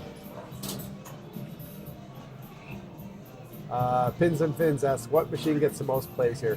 If I had to guess, really honestly, Palooka. Palooka gets played a lot. That's the 1964 machine over there. I see people playing that one all the time, and over and over and over again. Like not just one game, they'll play 6 games in a row on it. And I don't know if there's any other gaming here that I can say that I see that on. I mean, the new ones like Valhalla gets played a lot, Cue Ball Wizard and Break Shot get played a lot. I mean, they all get played, but yeah, I would probably say Palooka. One of the top ones. Matthew says Smoke Break. Not a Smoke Break. Pins and Fizz, is your new one set up yet? No, it's currently in the warehouse, our storage unit. I'm bringing it in on Thursday because we wanted to kind of promote our. We're going to unveil it on next Friday, and we wanted to kind of promote it. So I didn't want the big box just sitting in here. When we brought the other new ones in, we actually did an unboxing party, and we had the box sitting here. We'd open it.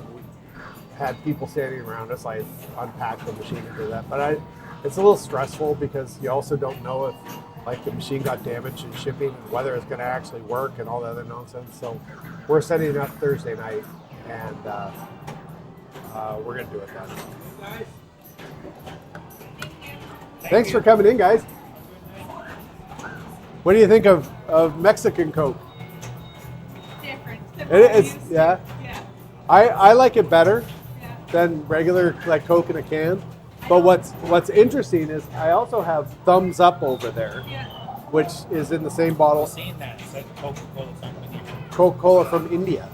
From where? India. Oh, okay. And it's the guys next door told me the story is that Thumbs Up was in India the most popular drink that they had. They also made a drink called Limca, which is kind of like 7-Up Sprite sort of thing. Coca-Cola wanted to get into the Indian market, so they offered to buy Thumbs Up, and Thumbs Up gave them the thumbs down.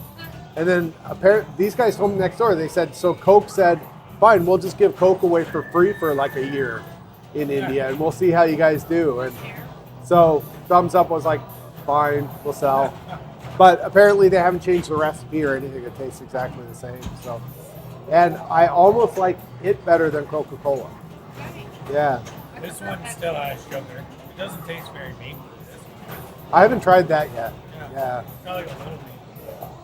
Tastes like Coke. Ready, guys? Okay, thanks a lot. All right. Thanks for coming in. See you later. Yeah. Oh my man, this camera. I think I need to actually unplug it and plug it back in again. I'll probably break something if I do that. All right, where was I? Oh, Matthew said smoke break. Not a smoke break. Oh, we've already, yeah. This camera's on goofballs. Yeah. Mr. T, hey Seven, I'm curious about how many other machines you have that are not in the arcade. I have lost count. I think I have, so there's about 40 pinball in here and 10 or 15 video of various types. I have maybe 10 more video games at home and in storage. I have 2 more cocktail tables, and I was just talking about one of them I'm turning into a Donkey Kong. It actually was a Miss Pac-Man, but it's not. It has no markings on it.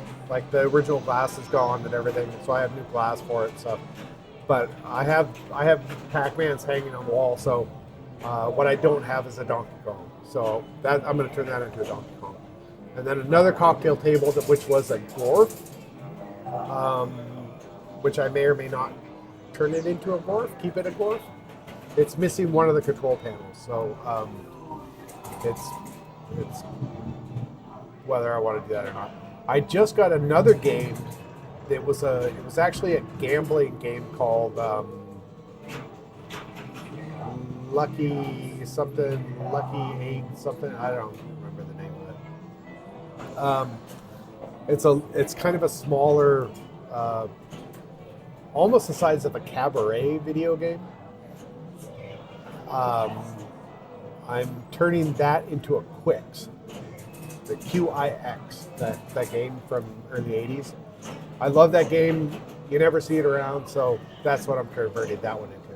I have probably, so there's about 40 pinball machine in here, and I think I have 100 pinball machines in all, somewhere around there. I have them. I have some at home. I have some in storage. I have them kind of all over the place. So, yeah, I have some older ones. I have some that are. All of them are salvageable. I have 3 or 4 that are really rough. Like I have an Eldorado that the cabinet is like all screwed up on. Mechanically, it's all there. It all seems fine, but it just needs to be redone. Cabinet needs a lot of work on that one. I have this solar flare, whatever the hell that one was. One of the MagnaSave era ones. That one needs a bit of work. I have a Jacks to Open, which is the solid state version of Jacks Open? It was a Gottlieb game, I think. That one probably needs an entire board set, but everything else is fine on it. So I have some games like that. I have some that just have like little quirkiness to it, like the Sicaria one that I have, Supersonic. It just needs to be completely gone through and cleaned up, but it's more or less fine. And then I have a Blackwater here. I have another Blackwater at home. I have Meteor. I have some kind of more 80s Williams games like I have the Black Knight I'm retheming. I have Riverboat Gambler. I have a Gottlieb Hollywood Heat. I've got I have one of the big made by Ice. It's a Flintstones pinball machine. And it's huge. It's just like I can't bring it in here. It's so big because it doesn't come apart. I need like actual bay doors to bring it into a place. Excuse me. I've got the Spectrum. I can't even remember anymore. I've got a couple of them.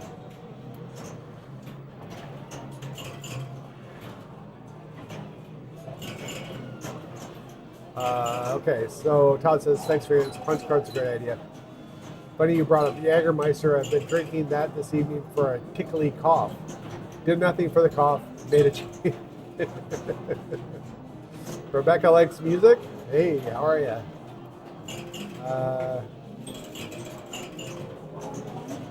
Man, I'm sorry, I'm so far behind here.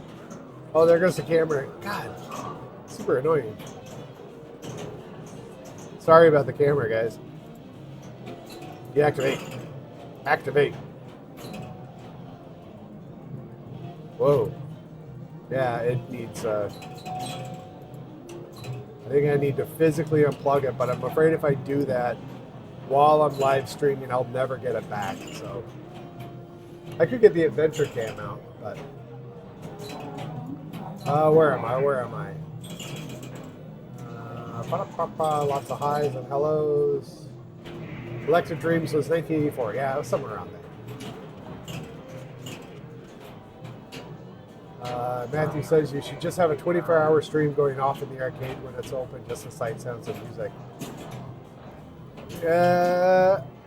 I have security cams in here I could probably tap into. I could probably do that, actually. Mexican Coke rules.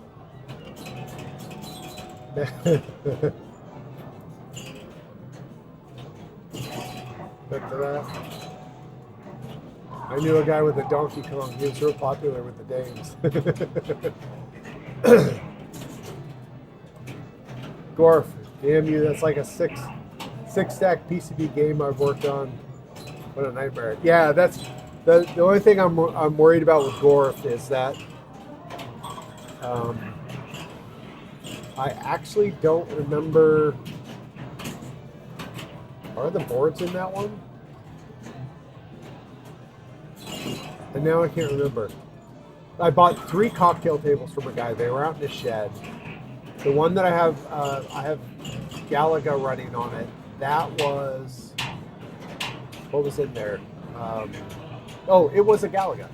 It's got the Galaga control panels and stuff, but it had the original board set. I didn't know if it worked. The monitor was half stripped. A squirrel had been living in it. The power supply, everything was all rusty and gross. So I actually took out the original board, I boxed it up, and I put in a 60-1 in that and an LCD screen because nobody cares. And I just wanted something reliable. Like if it was the original board, it might have been flaky, and so I just didn't even bother with it. So I put the 60-1 in it, and that's the exact same thing I'm doing with Donkey Kong. It has a mix. I think it's an aftermarket Miss Pac-Man, but it's a dedicated Miss Pac-Man board. But I don't think it's the original. So I'm just going to gut that. I'm going to hold on to the board. And the board actually boots and runs just fine. But I already have Pac-Mans in here, so.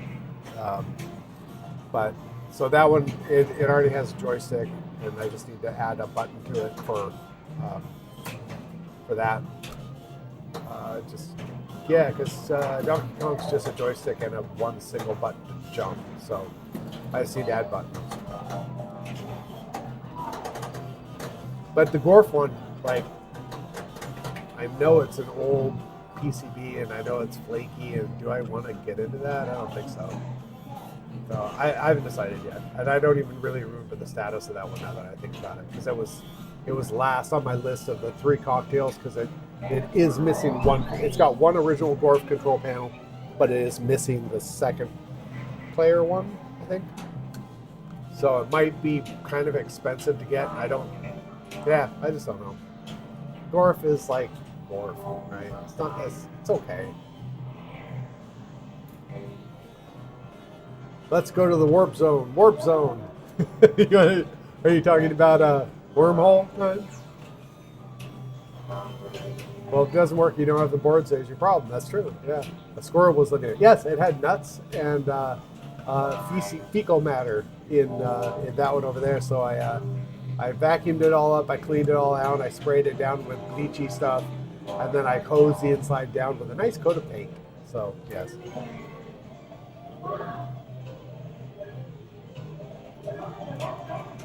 Matthew found a dead squirrel under his mailbox. Well, they got to die somewhere. You can make a hat. And if the next one dies, you can make slippers.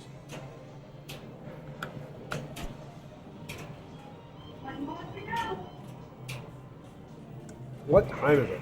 How long have I been streaming? What am I doing? I've been streaming now for 2 hours. All right. So I think I'm going to stream for another few minutes, and then 2 hours is probably long enough. I'm so tired. It's been a week. I talked about working on one of those games on Monday or something. I think on Monday is my day off.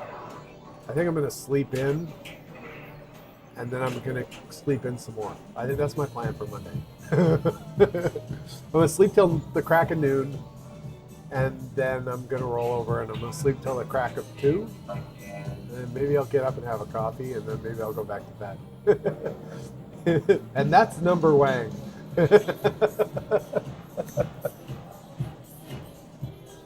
Yeah. Wormhole. All right. We'll do a wormhole. Wormhole before I go. Hold on.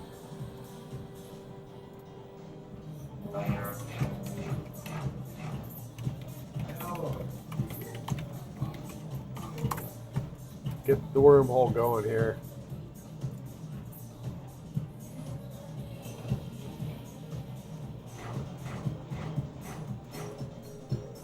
All right, make sure to mute this so it doesn't go crazy on us. All right, there we go. How much does the game go for? It's curious. That one? Yeah. That one's 4,500. Yeah. Yeah. And then I'll have a Blackwater. I have 2 Blackwater machines. That one for 4,300.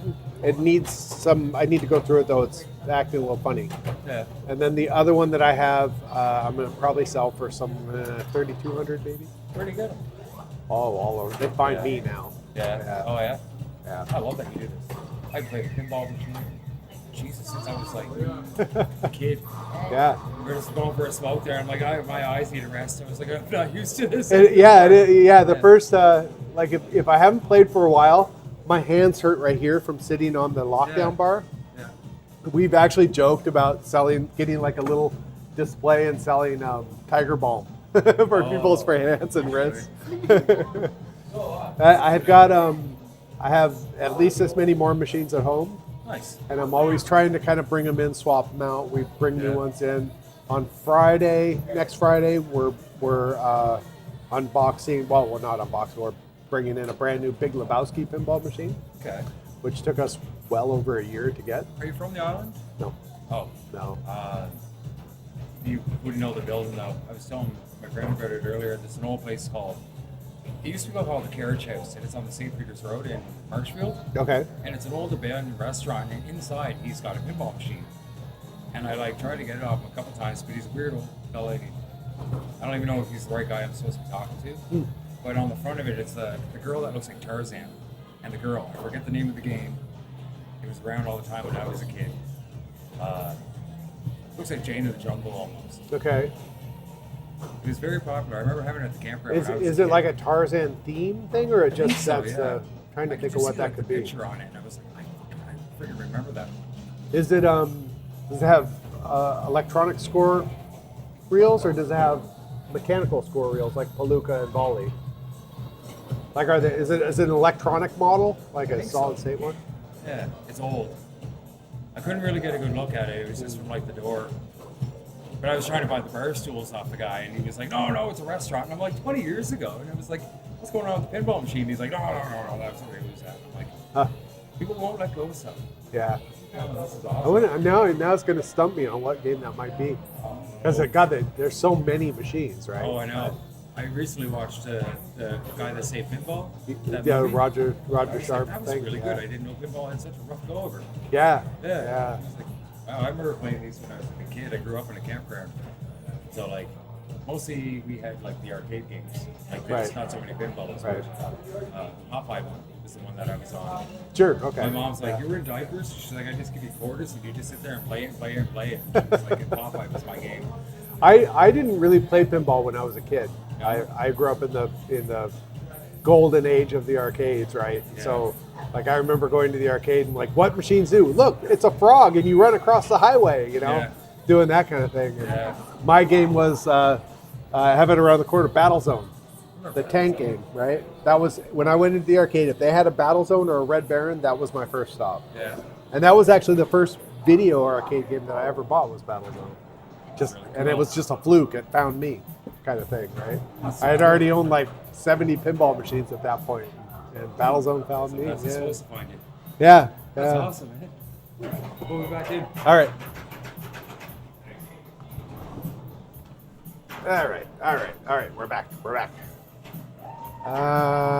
Okay.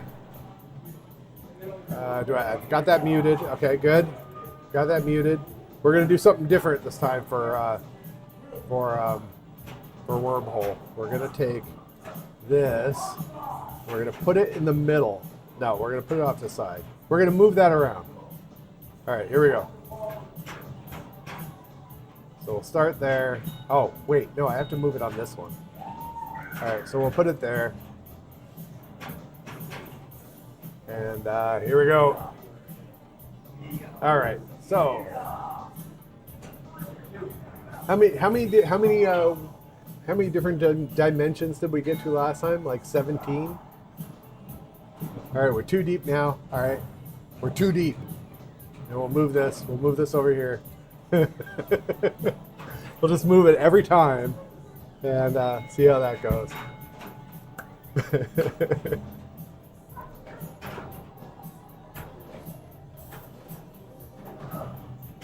Cell processing. Hello, how are you?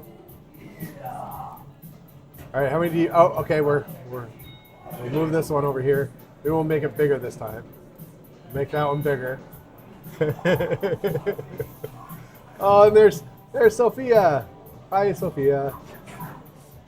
Busy, yeah. You weren't supposed to see this. We're doing the wormhole before I go, just because we gotta. All right, we move stuff. Only this time I'm doing something different. I'm having more fun with it.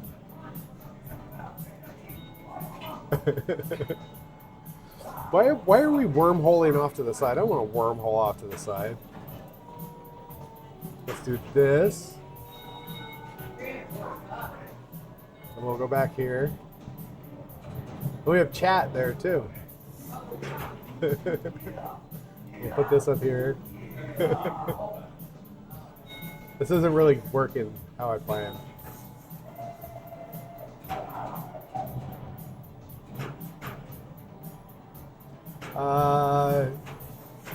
Let's see. All right, I'm getting mixed.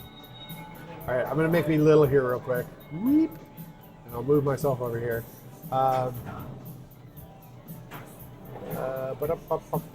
Did you get okay? So Cell Processor says, "Do you get to play the new code on Valhalla? What did you think of the Berserker attack?" So I haven't loaded the new code on Valhalla yet. I haven't done it. I've been meaning to. I haven't done it yet.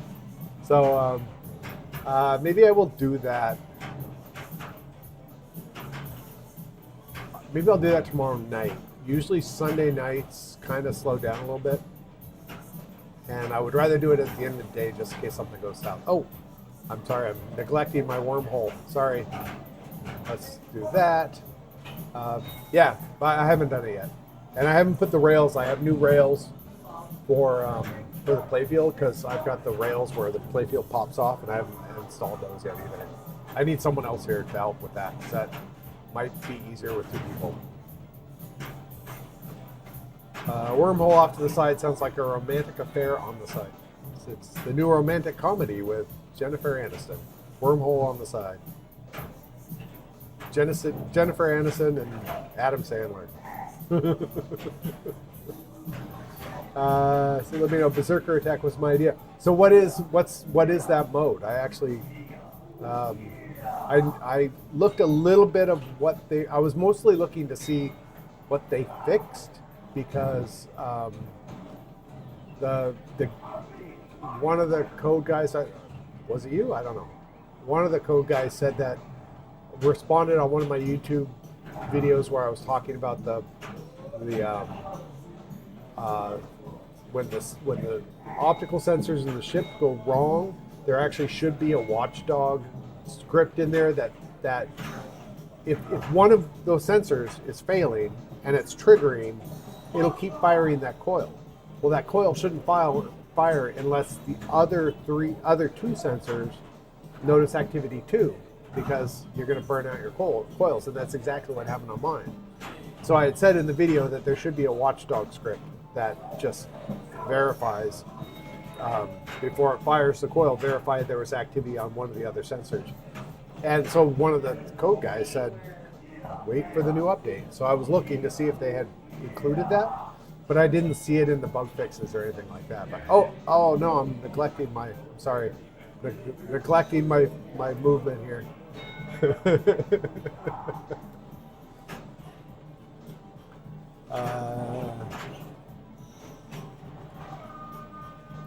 Yeah, so I'll have to look up to see what Berserker attack is. Faces on screens are talking at different times. Well, that's part of the fun of it. I'm blocking some of them, aren't I? I'm gonna get really small. And I'll move right over here. There we go. Drop comes up during battle for 15 seconds, and if you hit it, you can get an extra ball or 10 million. So there's actually a use for the drop target. I was joking, and in fact, I'm doing a video on drop targets because I love drop targets. But I'm like, Legends of Valhalla has a single drop target, and it has no business being there. They're like, why is it a drop target? There's no reason for it to be a drop target. Because it doesn't do anything. You hit it, knock it down, it pops back up. It could just be a switch. It could just be a target. It doesn't have to be a drop target. So, yeah. So that's a cool use for it. All right. I'm gonna end the wormhole. This is driving me nuts. What am I doing here? Scene and scene. You move me back over there. There you go. That was the wormhole. I'll take a bow.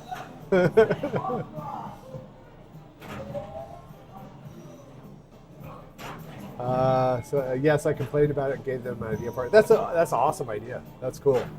Yeah, I thought Valhalla was funny because I love drop targets, but here's a drop target, and it has no point of it. Why are you a drop target? All right, I think that's it. Sophia, are you still there? Hello? I hope that everything's going okay. I'll text you later. We will talk later.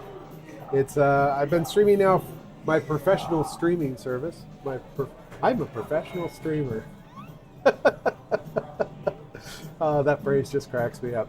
All right, we've been on for 2 hours and 13 minutes.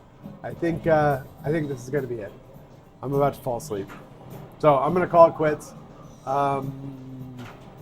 Next Thursday, I'll fire up streaming probably around, I'm going to guess probably 6:30, 6:45 Atlantic time on Thursday. That's for the unboxing of Big Lebowski. And then I'll fire up streaming, probably not we're going to turn on Valhalla Friday at about 6 o'clock. I'll probably start streaming about 8 Atlantic time. So join us on Thursday, I guess, at 6 something Atlantic time. All right, yeah. Spike says, thanks for the professional stream. Very satisfying. All right, guys. See you later. I'm going to end now. Bye-bye. You will not be able to reconnect. Your stream will stop and you will no longer be live.